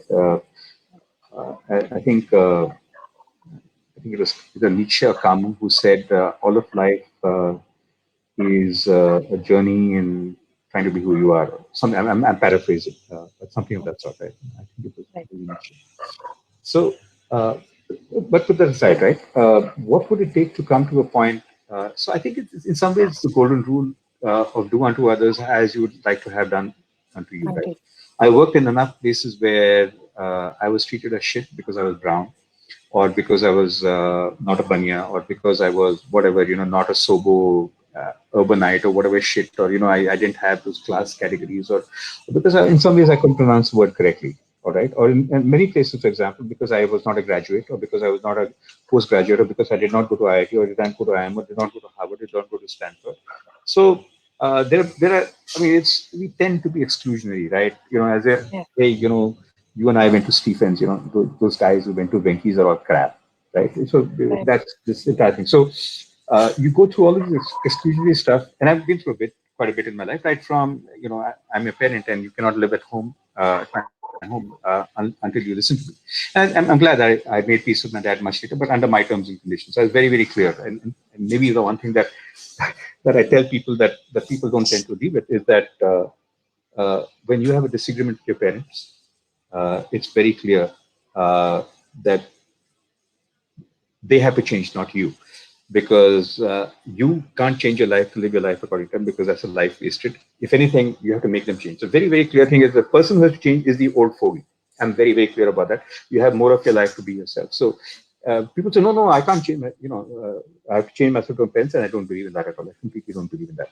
So coming back to this entire thing, how do you like to be treated? Like if you're a lady manager, how would you like to be treated if somebody was your manager? Right? Try to treat others that way. If you're an asshole, and there are many lady managers I know who are, at least in the media industry, it's full of them who are known to be assholes or whatever, and that's it's all right. That's the way it is, right? You will find that at one point your growth will be blocked, and it's not because you're a woman; it's because you're an asshole, right? And ditto with men. I mean, I was an asshole myself till the age of 30. Right, I was this hard-charging guy. I had this ambitious goal that I need to be a millionaire by the time I'm 30, whatever shit, right? And I was a real asshole. And I think something I changed after that, and we're all capable of change. And finally, it comes down to how would you like to get treated if you were working in this company, and would you like to have a boss like treat be an asshole, and how- and I think it really comes down to I don't know too many other ways of the deep philosophical or business. Unpadu, right? All I've learned is how was I treated, or how was I treated when I didn't like it, and I can call it mistreated or whatever. The Lalaji company treats you like Lalaji wants to treat you, and saying, okay, how would I like to treat somebody when somebody works with me? So literally, for example, in the companies that I fund, I typically sit back and say, with HR, the first thing you will put out there is no qualifications required. I mean, the minute you start putting qualifications, I'm going to ask you, what are your qualifications to be an HR, right? So it starts with that saying, so you have to go out there. I know I have no qualifications. So I invested in companies. I have about 10, 15,000 people working in my companies, and I'm a first class pass. So how dare I expect somebody to be an IIT IIM to join my company? I mean, it's ridiculous. I mean, how stupid is that, right? And it's a dumb HR who asks for IIT IIMs to join the company. It's like brainless idiots who just want to impress some investors, etc. So it really comes down to, well, sit back and say, look, finally, you know what? What's this entire thing about? You're going to die. We're all going to die. And finally, all that's going to matter is not how much money you have when you're dead, but how much fun you had when you were alive, and maybe what impact you made when you were alive. And it's likely that you made more of an impact if you're not an asshole and more of a nice person, whether you're a male or female, it doesn't matter. So that's about it. How would you like to be treated? So if you ever become a boss, if you're an executive and you're a manager, you were once that person who's reporting to you. And how were you treated and how were you mistreated? And are you doing that all over again? And if was your boss an asshole, and hence are you trying to be an asshole because that's where you think you want to be? No, you can change, right? You can change it. So that culture changes with you. It doesn't just change from the top, it changes with you. So one last Sure, sure. There question are that lots of questions. We can there are go a ahead lot with of this one. questions here. Yeah. There's this when A a few familiar woman, faces and names. Hi. yeah. So when a woman is in love with a man, but the man does not love her, but they have a good personal relationship, does love really matter? And also, yeah, they So, just don't have to. what are her expectations and what is his expectations? I mean, I don't know. Is there a misunderstanding on the word love means? I mean, is the woman thinking that, hey, love is in the Catholic sense that, like I said, me and you hand in hand, edge of the sand, into the future, dancing together, glow of sunlight, Yasha Chopra songs with 5 costume changes. Is that your idea of what love is, or is it like, is it just okay? You love somebody because you miss them, and they love you because they miss you. So you love somebody, and you miss them, and maybe you don't think that they love you with the same intensity you do. Well, it's okay. So what? All right. I see that with my kids all the time. Half the time my kids don't. I don't think my kids love me as much as I love them, right? So every time I call my son, I was like, dude, why don't you call me? Say, yeah, dad, I'm okay. It's like, if I want to call you once a week, is my metric that you have to call me once a week for me to judge that you love me as much? And I think I have to leave it to himself. I don't doubt that he loves me. All right. But if I'm using a metric like how many times does he call me versus how many times do I call you, then that's a flawed metric. I think his life is different. His priorities are different. And I think that you can't use these metrics like, how often do you message me versus how often do I message you? How many times do you say good morning on WhatsApp versus how many times do I say good morning on WhatsApp? These are ridiculous metrics. I mean, finally, if you feel loved, you're loved. If you don't feel loved, Yeah. you're not loved. I mean, don't sit back and say, I want to set the expectations. Okay, once a week phone call and once a week ice cream at the bachelor's and once a week, that's ridiculous. I finally, if you feel love, you're loved. And there can be multiple people who love you, and you can love multiple people. I don't particularly believe in this, in the Yashraj Mills and Boon crap. Sorry. Yeah. So, what is your definition of success now? What do you think? So a life well lived, yeah. I think finally it comes down to that. In fact, so one of my clients used to be Jeff Bezos of Amazon, and he said something really, something very simple in a very complex way. He said, success is my success is measured on my RMI, and his RMI was his regret minimization framework. What he basically meant was he looks at something and says, okay, you know what? If I don't do this, then I'm 20 years from now, will I regret it? If I do this, will I regret this? Right. So, and that basically uh, kind of says, okay, how do you live a life without regrets? So, in many ways, that's all success is, right? So, we are all born with infinite potential. You, me, every single person. Many of us don't live up to a potential because of stereotyping, because how we are programmed by our parents, by others around, or how we listen to their program. Even if they programmed us, doesn't mean you have to listen to their program, right? And hence we don't live life to our full potential, right? And when we realize that, we have regrets. I regret that I didn't go out for that trip with him. I regret that I didn't love him back. I regret that I did not marry him. I regret that I did not study that career, that take that course. I regret that I did not pursue that relationship. I regret that I did not kiss him that night or kiss her that night. We have regrets. And the regrets are because you did not live up to your potential. And finally, success is just having no regrets, which is you in your own mind say, I lived up to every single thing I did, or I have as few regrets as possible that I did. I regret very few things, but everything else I'm really cool because I lived up to my fullest potential. I think that's all. Success isn't about how rich or how poor you are. There are many rich idiots, and there are many poor, brilliant people. And wealth is not a metric. But it's a necessity for living. So I think I mean one of the things I like is this interesting Japanese framework called Ikigai, which says, uh, what are you good at? What do people pay you for? What do you love doing? And what makes an impact in the world? And at the intersection of these four kind of circles in the Venn diagram is really where Yeah. your life lies. It's not like you have to do this only one thing that answers all four things. I like to travel, but it doesn't pay me anything, right? And I like to mentor startups, and it doesn't pay me anything. But there are a few other things I do. So I do a combination of things that pay me, combination of things that don't pay me very much. So I work in advertising. It doesn't pay really well. I mean, go and own an agency. I make a lot more money investing in companies and buying and selling companies, right? So I think this entire thing about if you look up Ikigai, it's finding Yeah. your center based on your what you're doing across these four things. What am I good at doing? What do I get paid for doing? What do I love doing? And what does the world need? What impact can I make? I mean, Yeah. these four. And for example, the world might need a cure to pollution. And if you do that, that's impactful. But the world might not need yet another ad film. Maybe you don't know. So we all do a mix of these four things. And the more we have clear ideas, if we have careers which have some elements of each of these, or more increasing elements of each of these, more happier and more quote unquote successful, we have fewer regrets we'll have. Right. Uh, Have I bored you completely? All you guys in the audience, hi, I know some of these names. Hello. How's this been so far? I see lots of questions out here.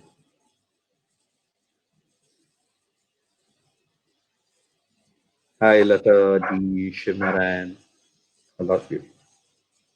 so you can see the questions, and I would also want to tell they can ask more questions. But Mahesh, thank you for being here.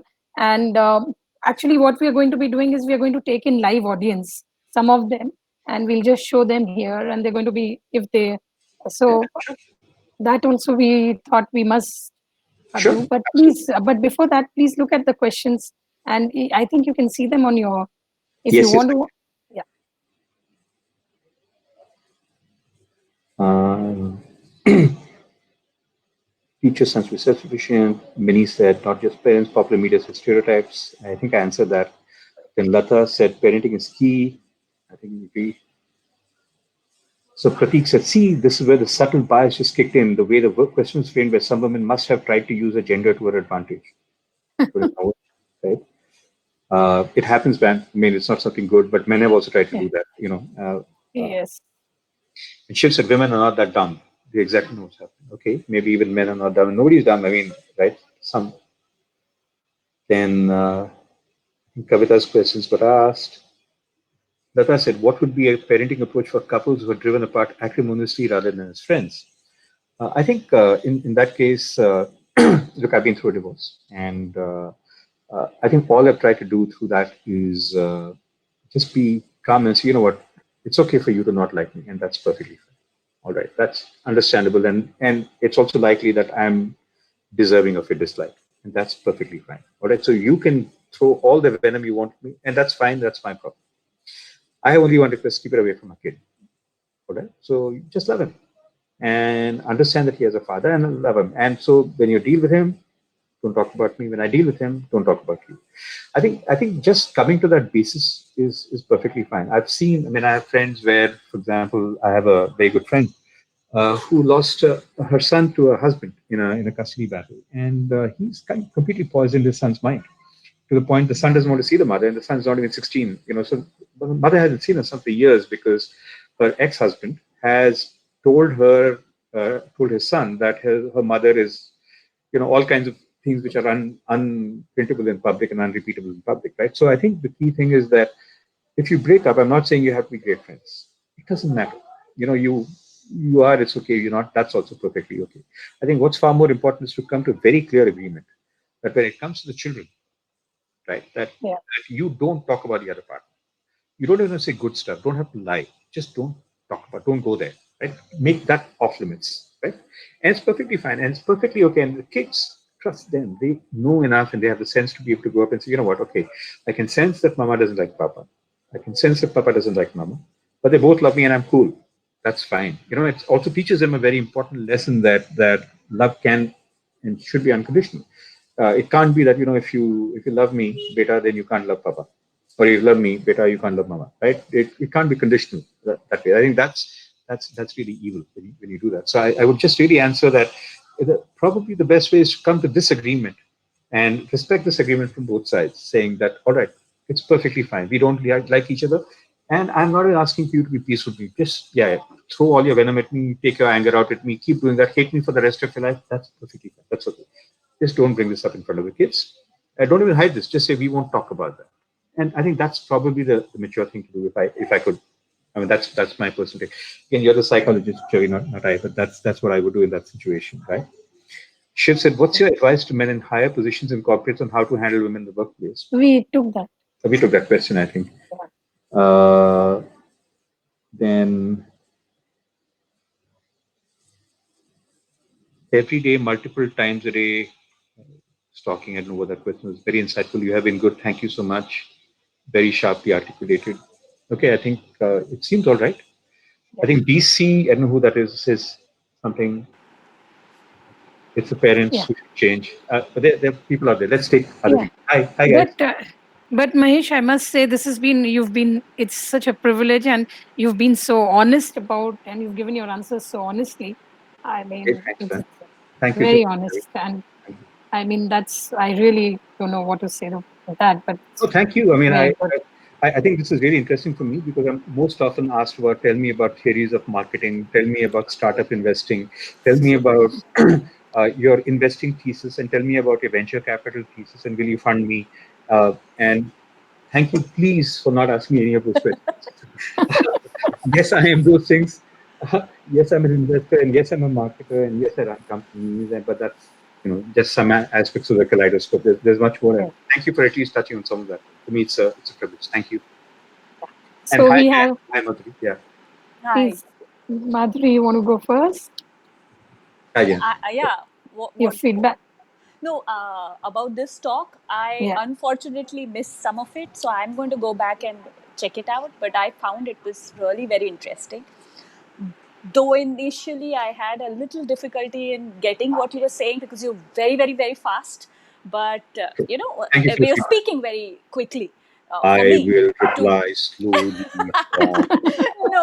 But then out I got of but then I got used to your the rhythm of your flow of your words, and I liked what you were saying, and I found that it was very, very interesting, and it made me laugh. So yeah. Okay, thank you, Madhuri. Thanks. But I should speak slower. I think I just got very excited with the fact that I'm being asked these questions that nobody ever asked me. I think, all right, I've got so much. Yeah, yeah. Chavi does that. Chavi does that because Thank you. she got me to talk, and I don't know, I went all over the place. So Same she here. does that. Mm. Yeah. Same here. No, I didn't. I have more questions, but I just refrained from asking them. You've been a great host, Chavi. Yeah, Hi, you Jen. know what? Yeah, Yeah. this was this whole series that you've had, Chavi, about men has been so interesting, really. And I wanted my son to see it, and he is in. He's sitting in isolation, so I guess I've sent him links.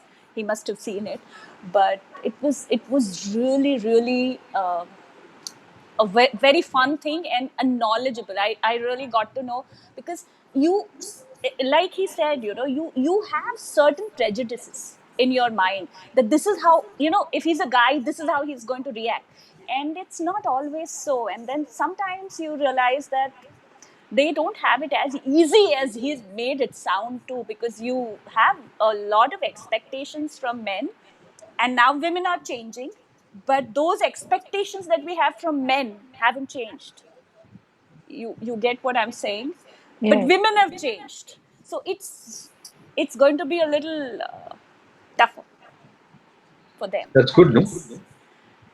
I don't know whether, see, I've always felt that when you are correcting an injustice, it is always better not to perpetuate another injustice.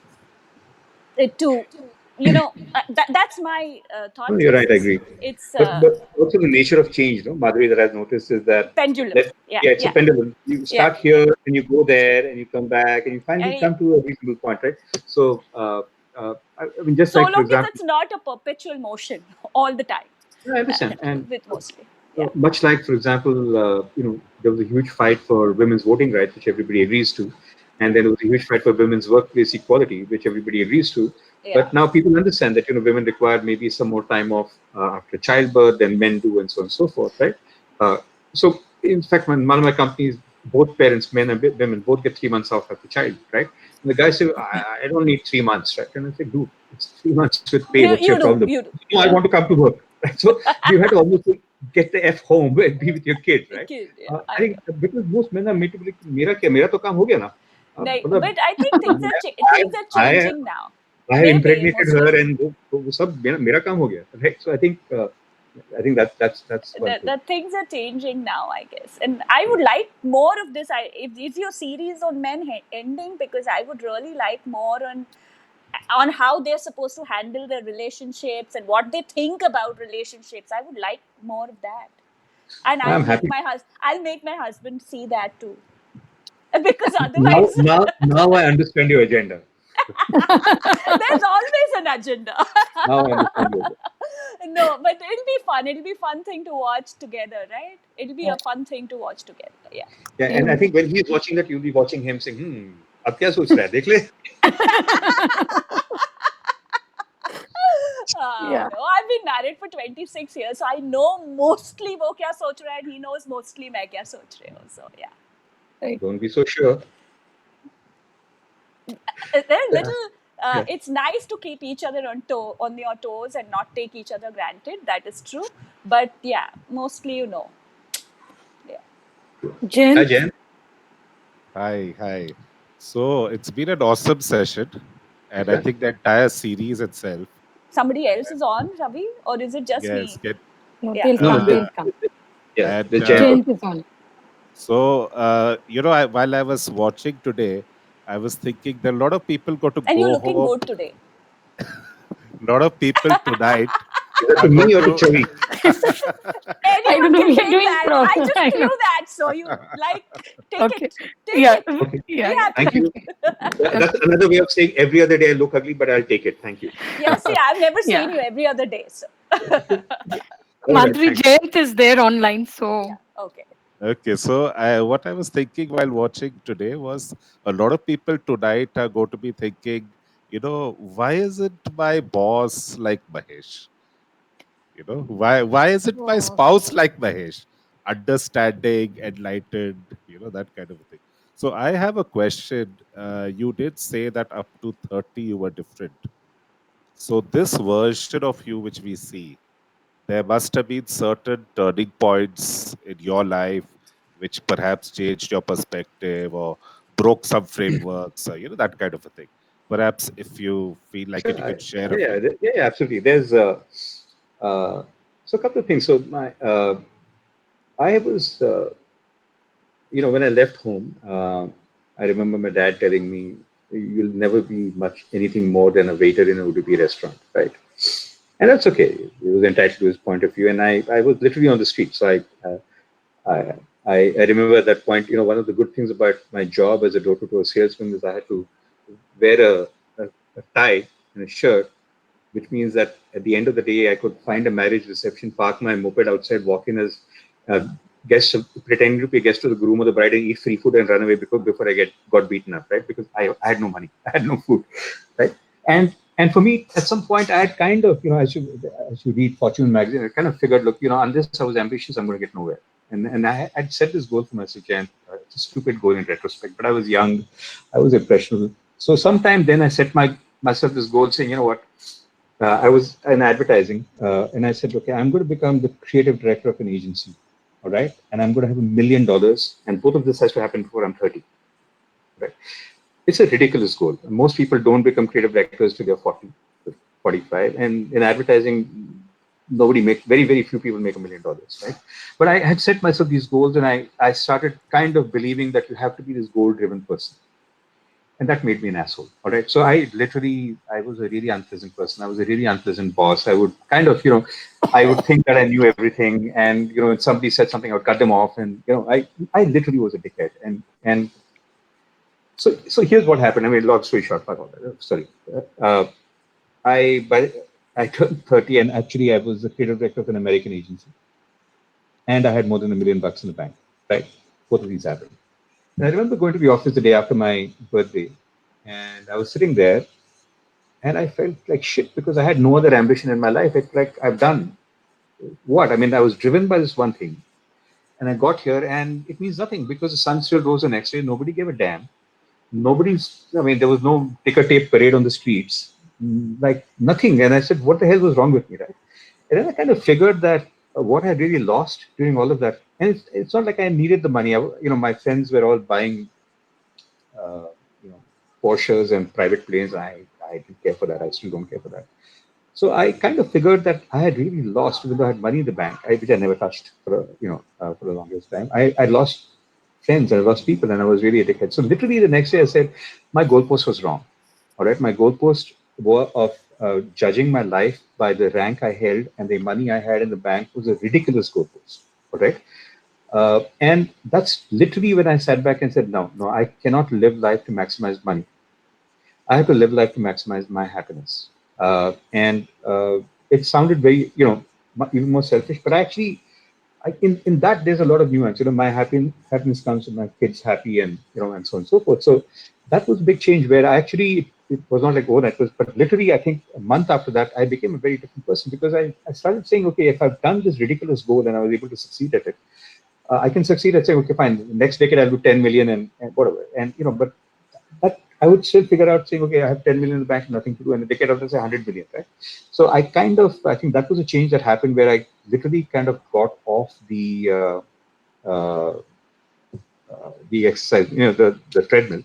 And I said, no, no, I'm not going to be in that one. That doesn't, it's not like I can't do it. I can, it doesn't matter to me. I mean, I'm not particularly driven by money.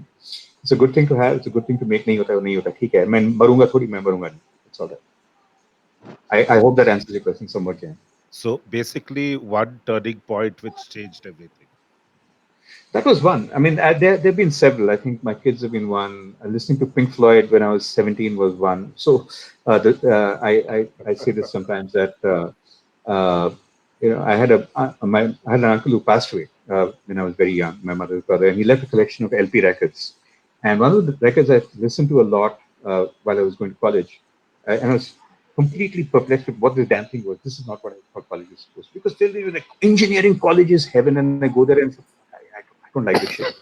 So I used to listen to this album of Pink Floyd called Dark Side of the Moon. There's a song in it called Time, and the lyrics are something like, taking away the moments that make up a dull day. You fritter and waste the hours in an offhand way, kicking around in a piece of ground in your hometown, waiting for someone or something to show you the way. Tired of lying in the sunshine, staying home to watch the rain. You are young, life is long, there is time to kill today. And then one day you find 10 years have got behind you. No one told you when to run. You missed the starting gun, and so on and so forth. I mean, it's one of my favorite songs. If you ever meet me at karaoke, I'll probably be singing this. So, anyway, so I was sitting there and I was listening to this particular song again and again and again, and the entire thing about kicking away that moments that make up a dull day, kicking around on a piece of ground in my hometown. I said, "Fuck, that's me. I am kicking around on a piece of ground in my hometown, waiting for someone or something to show you the way." And this was, Roger Waters of Pink Floyd literally telling me that's what I was doing. And that kind of said, I can't do this anymore. So I don't know what to do. I don't know what I want to do, but I know I don't want to do this college, right? And since then, I've actually been okay with that. So many people say, if you want to get out of this, what's your plan next? And I don't know. I know that this is not it. So I've actually been able to not so much guide myself by what I want to do, but by saying, this is what I don't want to do. So my life has been in some ways, just uh, if I look at the errors have been so, and the errors have become smaller and smaller and smaller and smaller because it's not like I'm going in a straight line. It's like, yeah, that's way off, and that's way off, and that's way off, that's this way off, and this way off, and this way off. So essentially, it's like, you come closer and closer to figuring out what you want to do. Even now, I'm not so sure. I never thought I would be an investor. I never thought I'd be a marketer. I didn't know all of this stuff. Even now, I'm young. I'm thinking about it. I have another 30 years ahead of me, working years. All of us do. I don't know what I'll be tomorrow. I have no idea. And it's okay. But I know what I don't want to be. And that's also okay. Thank you. Good man. Thank you so much, Jayant. He's a psychologist, okay, and Oh an my God! industry person. So Both of you are now analyzing me and making notes. no, I, no, no, no. I remember once being in some interview session for some scholarship, NTA scholarship or something, and there were 7 people at a table, and 6 of them asked me questions all the time, right? And I was like answering questions. The seventh one kept taking notes, and finally, at the end of the entire interview, I looked at him, and said, "So you never asked me a question?" He said, "Yeah, I'm the psychologist." At which point, so yeah, yeah. So I'd probably make it to a footnote of some research paper saying, "Yeah, look at that case." I think we'll add it to the people who love Pink Floyd. So there you Yes. go. Uh, Yeah. yes. So there's another question that is there. Radhika has asked, how do you handle successful men who are very dominating and controlling in the personal life too? I mean, it's just an extension. They extend the work role to the boundaries get blurred, and leading the team at work transcends the leading the partner. What is your advice? No, I think it's a good question. I've seen people like this. So the first thing is I'm not really sure they're successful men. They are rich men, they're dominating men, but I'm not particularly sure they're successful men, right? Because if first of all you have to lead by dominating, you're a type A, whatever else it is. I mean, you don't. Not too many smart people want that kind of leadership in, right? Many Ladajis do that, but most people in the workforce, they want to be treated with respect as opposed to with fear, right? Yeah. You want somebody to know that you're there because your knowledge is respected, not that your servility is respected, right? So first of all, I'm not particularly so by this person that she's talking about might be wealthy, might be dominating, but that's not to me successful because obviously the family that is with this person does not particularly feel that this person is successful in any way, right?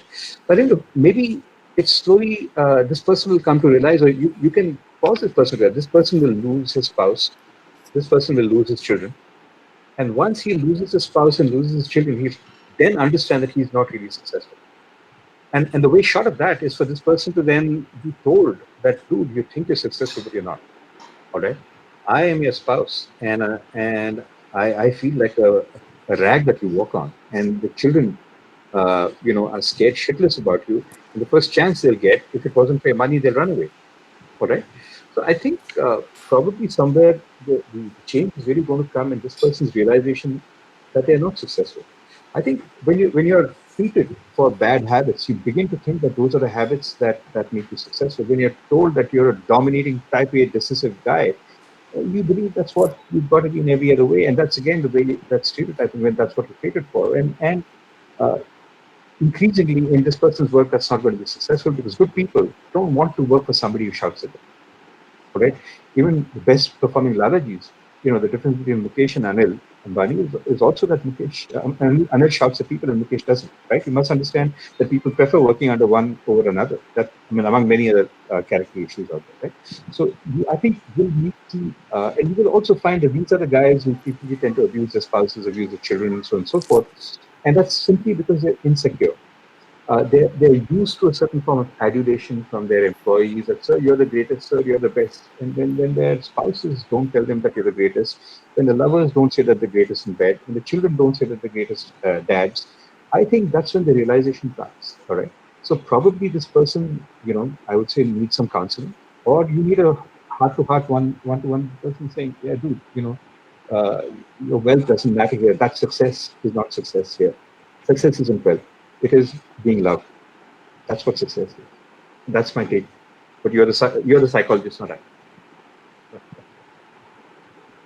There's another question that is there, that what keeps you motivated at work? Since you said that your goal is not to maximize money but happiness.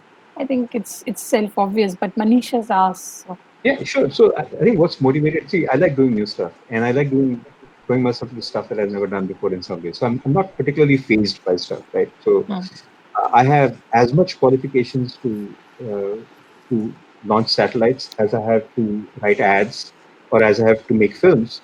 I nothing. I have no qualifications for any of them, and it's okay. I think I've done all of them. I still will do all of them, and I actually learned. If I take an aside, I learned something from again Jeff Bezos, which was really interesting. I remember one day sitting and having breakfast with him, and I was then I had about 10 experience in advertising, and this guy was literally like his first year running a company, and he was giving me gyan on advertising. And finally, I was having breakfast and I said, Jeff, how do you know this shit, man? I mean, I do this work, not you, right? And he looked back at me and said, Mahesh, I own a bookstore. It took me a while to figure out, he was then running Amazon.com, which was then a bookstore. And he didn't know anything. He just bought every book on the subject and read it. And at least he knew as much as most of the other top thinkers there. And that's how. So then I said, okay, that's okay. So if once I became an agent, once I wanted to open up a film production studio, I just learned how to do that. I wanted to become an angel investor. I read every book on becoming an angel investor. I wanted to become a venture capitalist. I read every book on becoming a venture capitalist. I now want to be I now invest in space. I read every book I can on that. I just learned. So I would again come back to the same. If I have a chance, if there's something interesting, I'm not particularly phased by the learning curve. I mean, yeah, there's something I can't be a good brain surgeon because that requires a huge amount of knowledge and experience and skills that I don't have. But there's other things I can be, and that's perfectly fine. I think if it tickles some part of my mind, I'm into it. So I'm, uh, I think once my dad had this conversation, what is this you're doing here? You're a jack of all trades, and the master of none. What is this you're doing? And a realization came to me and said, you know what, Dad, actually, that's pretty cool. I would like to be a jack of all trades. And now maybe a three of all trades, and I'll become a four of all trades, I'll become a five of all trades. I'll be really happy to end up as a jack of all trades because I can't be a master of any, and that's okay by me. And I think, so I'm perfectly okay. I'm not good at any one thing. But so what keeps me motivated is finding new things to do, learning new stuff about myself, taking new experiences, traveling. Traveling is a great thing because what travel does is it takes you out of the environment you're in and you kind of examine yourself and how you relate in a place where nobody speaks your language, nobody knows who you are, nobody treats you like anything great, and you're just another human being. Uh, and that's something really cool to me because I learn more about myself when I travel, and that's what's cool to me. I mean, travel is a big tool of Zen meditation for me because literally it's throwing me from a familiar environment where I'm well looked after, whether it's home or office, right. to an environment where I don't know anybody and nobody knows me, and I don't travel five-star deluxe in. So I hope that answers your question in a very Yeah. roundabout way like this. We'll invite some more people. So Sure. thank you, Madhuri, and thank you, Jayant. Thank I think we have some more people. We'll take them live only. Ananjit is there. Mrinalini is there. Hey, Hi, and hi, I mean, hi. Good to see you. good to see you. Good to see You're the both of reason. your friends. Thank you for suggesting my name to Chavi. I think you're the one who did it, right?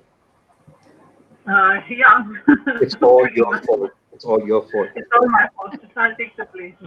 Yeah. I don't think too many people are going to come after me for doing that. Going by the comments, I think a lot of people have enjoyed this talk as much as I have. Unfortunately, I missed a bit in between because of a connection problem here. Uh, Anandjit, I I am. don't.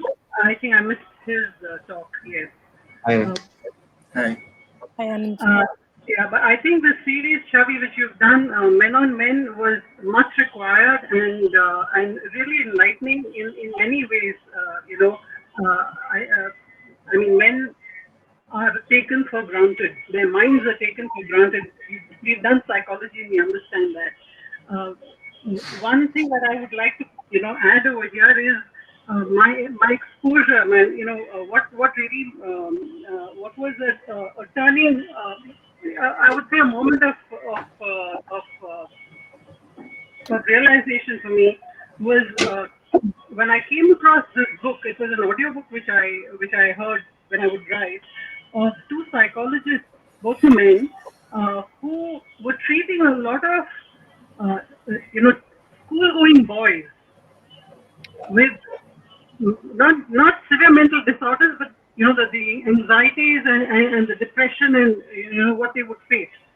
And their observation was that our entire education system, the method in which we measure intelligence, the examination systems, are all geared in a manner which fits the female mind rather than the male mind, especially at that age, because their learning is a lot more spatial, it's a lot more physical.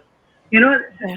it's a lot more game learning Nini, rather than bookish. Mrinalini, you'll have to speak a little closer to the microphone. Your voice is not No, audible. That's, you're not yeah. very audible. I mean, Okay, am I audible now? better, Yeah. much Is better. it better? Yeah. Uh, their observation was that a lot of the way our education system is designed, the way our examinations are designed, is more, sitting on the desk and answering questions is more geared to the female mind, which is why you see females doing better at examinations by and large than males, because boys usually at that level are learning more through playing games, solving problems, physically exploring themselves, exploring their own strengths, challenging each other. So their entire growth trajectory is very different, and it is not mapped on, in our education system at all. So I'd like to know what the men on the panel, have to observe about this. Did they find this? Anand, do you want to go first? Well, Anandjit and Mahesh, both of you, I'd like to know what your observations are. Sure, Anand, go first. Mahesh, would you like to go first or? No, go ahead. Okay. Okay. As I always keep on telling Chavi, I'm very much like as Mahesh was saying, I'm a kaleidoscope of many Venn diagrams and master of none. So I won't give an expert opinion. I can share my life experience. When I was in class 2, uh, so my mom was called many times, guardian call. I knew the reason was what. So I will write a question. There was a question. So Bengali was my first language, and I will write every question in 4 different forms.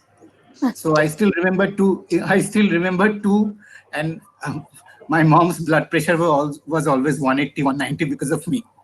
Just imagine the elder child being so studious, doing so well, and in the same school, the younger one being called again and again in every class. So what I had done was there was a question, and I will erase the first answer, then rewrote the answer again in a different form, and I was severely penalized. reprimanded. And that answers to the point that you said, that there is no experimental or experiential incentive from our schooling system. That, I mean, why do I need to write 5 question answers? I might as well just write one question in 4 different forms. If it's a question of literature, everyone, it's the perspectives, as Mahesh rightly said. Success doesn't have one answer. It's all perspectives. Success is not measured by, if you see several famous singers, even now they're singing Besura, but they're successful. But there are many singers also. I have seen enormous singers while traveling in local train. I remember a fantastic folk singer with whom I was traveling in a passenger bogie way back in 99 2000 from Delhi. I will always go by this 200 rupees ticket at that point of time. So we chatted the entire 32 hours till Kolkata. We were sitting in front of the loo, the toilet. You can see the stingy toilet. And he taught me so much about life than my school exams. And he taught me so much about music. He taught me so much about, he was a singer using two stones composing music. So the education system has to be such open. But in your exam system is all about, you want to stereotype everything. As Mesh was saying, I mean, I don't give any blame to this society. Once a child is born, you are killing. Everyone is rushing to kill a new life. There's no sense of respect for a new life. We want the child to follow based on the age. We want the child to even respect the mistakes. Say, I have made several mistakes, I tell my cousins, reprimand me openly. The moment I should be respected because of my actions, even if with the mistakes, if I have the courage to say that no, I was wrong. I mean, that these things should be coming more naturally in the education system. I somewhat don't like to bring in this man, woman, girl, boy. I think if we in this space don't what should I say? If we don't question this stereotyping everywhere, then who else will do? And our narratives also. So in our narratives, the entire man, boy, woman also should go away now. I think it has to be so open. That's the space and time we have to be. So I have a slightly different take on it, if I may. Am I audible?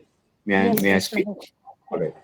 So, if you, I mean, just talking specifically on the education system, I'll question on your question, Minnie. I'll come at this from two sides. One, why is the system this way? And two, why do girls do better at it, right? And I'll talk about this, right? And maybe it's coincidental that they do better at it, right? So our system is this way because our system is based on the education system the British left us. And the education system the British left us was all about creating people who would be very good workers under British management and British rule. Even our colleges, they're called Indian Institutes of Management because you want to create managers who work for owners, right? You don't want to create an Indian Institute of Entrepreneurs. You rather than saying an Indian Institute of Employers, you're creating an Indian Institute of Employees, right? So our education system is about being a good employee, all right? Yes. And so hence, can you do this? And I will tell you to do this, right? So it's not really about learning as much as can you follow my orders and can you listen to me and can you do this? And the better you listen to me and the better you do your syllabus and better follow, and that's what you get gets you more marks. It's a different thing that those marks mean nothing to me, and I say that as somebody who's actually played that game and done the talking and stuff. Right? Now to the second thing, and if you'll allow me to digress for a minute or two, and this is another silly theory that I have, I'll bring it up, and maybe it's a question back to the two ladies out here. Uh, Many lives of Indian women today are what I call 22, 22, 44 in my own head, and if I write about it, I'm sure I'll get shellacked.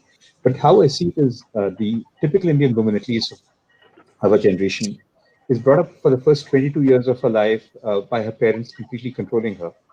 And while they control her, they make her also believe that she owes them a lot, all right? That she absolutely owes everything to them, yet they control her, right? So actually, when she comes out at 22, she's like, "Oh my God, I now have followed every instruction my parent have asked me to. Have done everything, but I owe them a lot." So now, for the next 22 years, she goes from the deficit back to zero by saying, "I have to pay back my parents." And how does she pay back that debt of gratitude?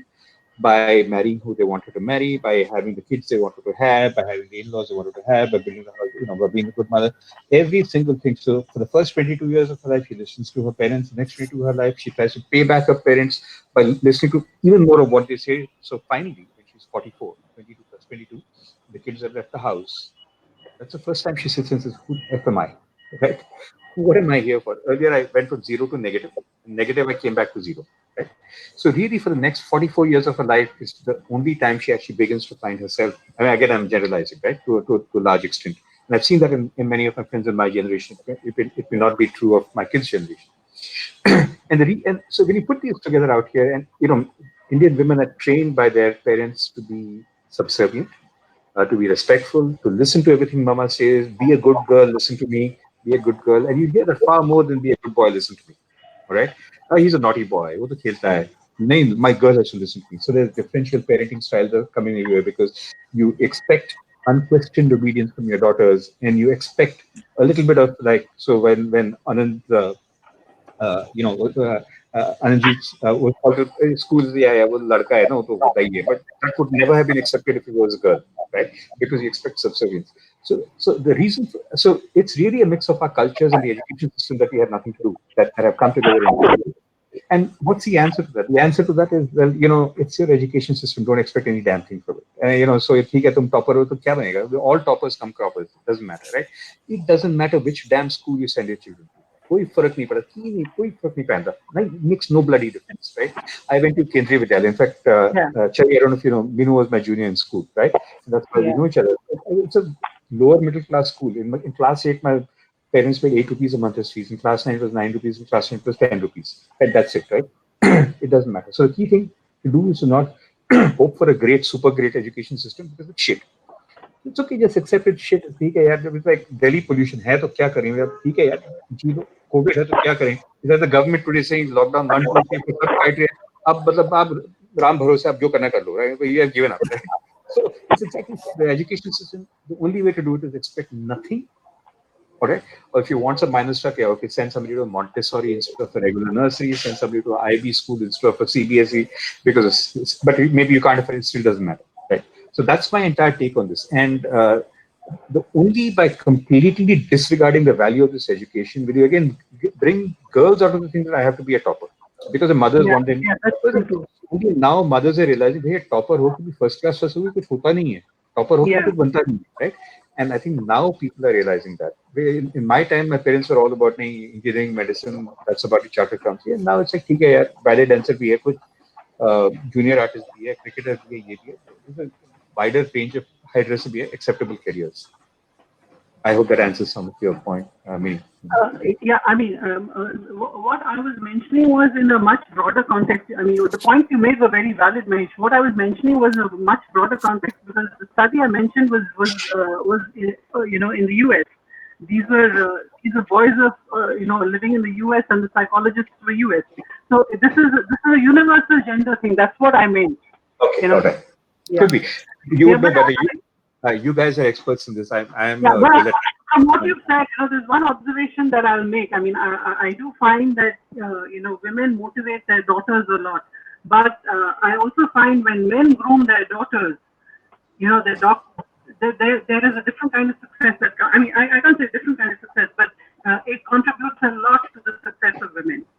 You're an example of that, Minu. I mean, Absolutely. I know you're that. I mean, what you've done is awesome, and I think it's all your. I mean, it's not just your credit, also to your parents' credit.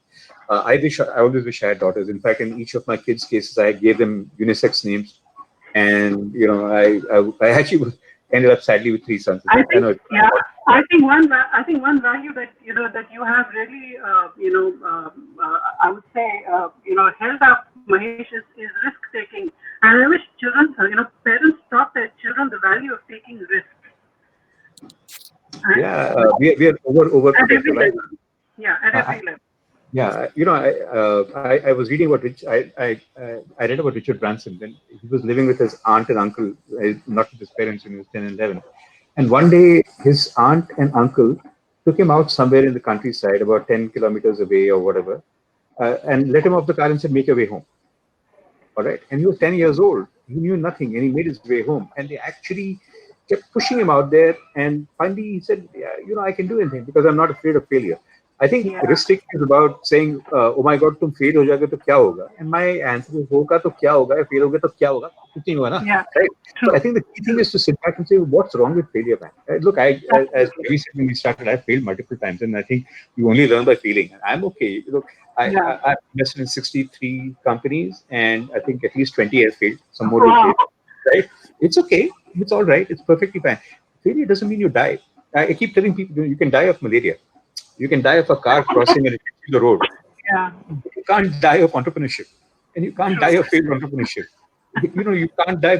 These are not risks that you die for. So you understand what you can die of. You avoid that. You can die of COVID-19, but you can't Yeah. die of doing a startup.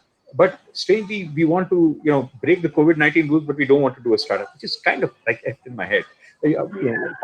Why would you do that, right? So I think the key thing is to say it's not about go take any and all risk, but you understand what is the real risk. The real risk is Yeah. a risk Yeah. to health. Yeah. A risk to reputation doesn't matter. So what was really flung upon me when I dropped out of college and left home was the risk to reputation. कि तू क्या बनेगा? Risk to career. तू क्या बनेगा? तू waiter बनेगा? It's okay. I think that's perfectly fine. It doesn't bite anymore. It used to bite once upon a time, but it's not a health risk, right? I would, Yeah. Yeah. it's far more important to say, dude, stay healthy. Yeah. This is what I tell my son. I don't care what you do, just stay healthy, right? Yeah. जो करेगा ठीक है, right? Yeah. Maybe it doesn't matter, but I think that's really, and I don't know about successful failure. I mean, who's to judge what is successful style of parenting and what's a failure style of parenting? I think the only tools I can give my kids are like the tools that help them be the best they can be, whatever they are. If one Exactly. wants to be the best hairdresser in the world, so be it. If one wants to be the worst hairdresser in the world, so be it. Catch it. मेरे को क्या पता?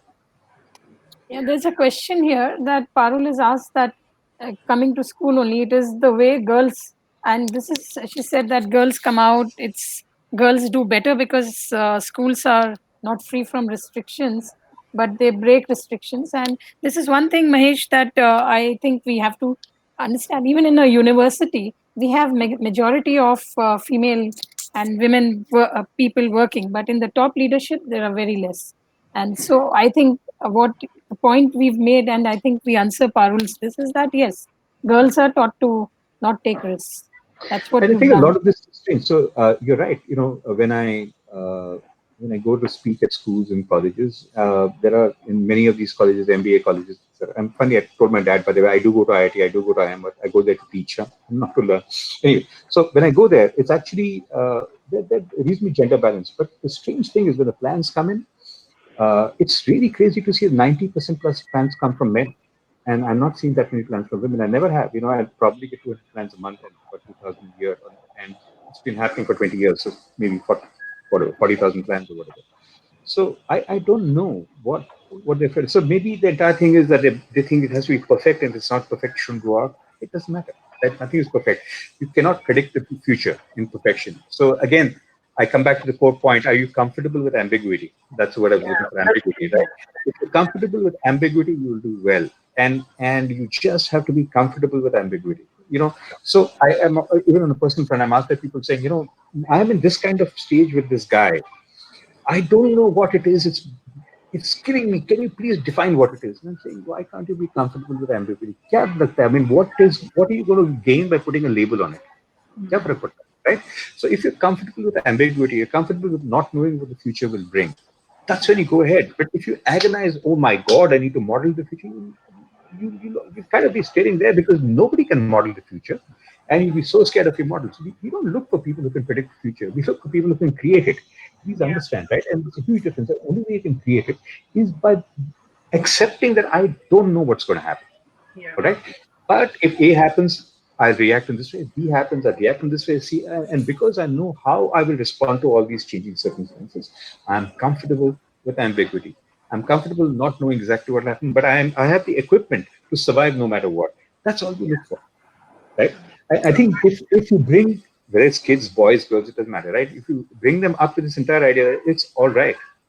And the way to do this is to actually do it with their lives. I didn't, with my two younger kids, with my eldest, I sent him out there and said, go find your own house. मेरे को क्या करना? कर, right? And he's kind of like figured out that he's gone from a warm, embracing kind of home to like big bad world in San Francisco. The younger two kids are getting there, like, but I'm getting like so okay. As in, I tell the 9-year-old, go get this. And he says, where do I get it? Go find out. All right. So then he has to go, take the money, go to shop, find out, and he comes back triumphantly, say, I found it. And it was in this shop. And you know what I thought? And I figured it out. That's what. Don't Yeah. give like people hyper directions. And especially with girls, I know maybe, there's reputations that Delhi's a bad place, etc. Right? It's okay. Find a safe place to live. Right? That's okay. But please let them understand, get comfortable with ambiguity. So it's not even risk. Risky is a bad word. Nobody likes to, it's not like I love risk. All right. I don't love risk. I don't live a risky life. I don't step into the middle of the road where, without looking left and right. That's not who I am. What I do is I calculate risk. I compute in my head and I take my chances knowing my capabilities against that. Every single thing I do, it looks critical, but I start by saying, what's the worst that can happen? Right. Similarly, if you can put your daughters and your sons into these positions where they're not driven by what they learn in school, but they're driven by projects that say that are ambiguous. It's okay. You find out. You find out. You find out. There's no wrong answer. There's failure doesn't matter, right? I think that's where you get to these. I mean, so risk is a. I understand what you're saying, Chavi, but it's not about risk. It's not like I'm saying go take a risk. We are managers of risk. We learn how to manage risk by saying, how do I manage risk? I manage risk by bringing it down, and I bring down risk by increasing my confidence. I increase my confidence by doing a few things that give me the ability to manage the risk. Right? That's how if you do everything risky, you'll die. So the point is, yeah, some of you will die, but you manage the risk so that you don't die. And about managing risk is learning how to deal with this future you know nothing about, which is about ambiguity, and I'm okay with ambiguity. कल क्या होगा नहीं पता. ये lockdown कितना लंबा टिका नहीं पता, ठीक है. Right? Lockdown Yeah. खुलने के बाद क्या होगा नहीं पता, तो ठीक है. Or it work through your mind. So I don't know. This can happen, that can happen, this can happen, that can happen, but be okay with everything. Don't look for clarity. Don't look for, I want to know exactly. I want to put a label on it. Don't put a label on it. Be comfortable without it being labeled, without it being clear. It's a fog out there. That's fine. All you have to see is one step now. You don't have to see 10 steps ahead. Yeah. True. True. as as as artists, we look for the ambiguous zone for the best composition. Right. Yeah. Absolutely. So, and Anna, we've broken at least one myth. We've proved that men can talk, and 3 days we've had interesting sessions. And Mahesh, it's been a privilege hosting you. Thank you for Thank sharing. you. It's such an Thank you. honor, this, and I'm really, really honored you. Because for us, conversations are sacred, and they're sacred space. And I think thank you for honoring it. And Thank you. Mrinalini, Ananji, all the people who've Thank you. been with Thank us. If there is anybody else, I do not you. know. Thank you, Chavi. Chaviji, you know my conclusion after going through Huh, all the series and all the episodes. I yeah, think Mahesh and Mrinalini, Chaviji is a brilliant director, and this Yeah, we yeah. all were actors in this script. Yeah, She yeah. just stayed behind the camera and let us act. वो And suit तो था, वो suit निकाला ना, वो she held the thread and she extracted it. no. Thank you so much. But see, so they're I all. think I have she has a wonderful career now to be a good filmmaker. I've heard some, and this whole thing. Thank you so much to all the people here, because Mahesh, if you hadn't spoken so much and so openly about the corporate, there were many, many things there, and you said it, and you said it in a very, very honest way, maybe, and we've all learned so much. And Thank you. Mrinalini, and to all of them, Jayant and Madhuri, and everybody here, DC and Parul, thank you so much for being here. And with this, we come to the end because it's 9:06, and I think the B Live also kind of they cut it off. So before they just cut us off, Yeah. thank you. And if there are any more, I Thank think you. Mahesh, Thank you. yeah, Mahesh, you have to end with the last word Oh, to all of us. I have no great words of wisdom. Thank you for having me here. Again, my definition of success may not be yours, and mine is simply be all you can be, and let your kids be all they can be, and just learn. You can't predict the future, so just be comfortable with it. Don't even go for it. Thrive in it by understanding you will not know anything about it. So, you know, perfectly okay with ambiguity and be happy with it. Thank you again. Yeah, thank you. Thanks. Thank Bye. you so much. Thank Thank Thank you. you. It's Thank you been a so much.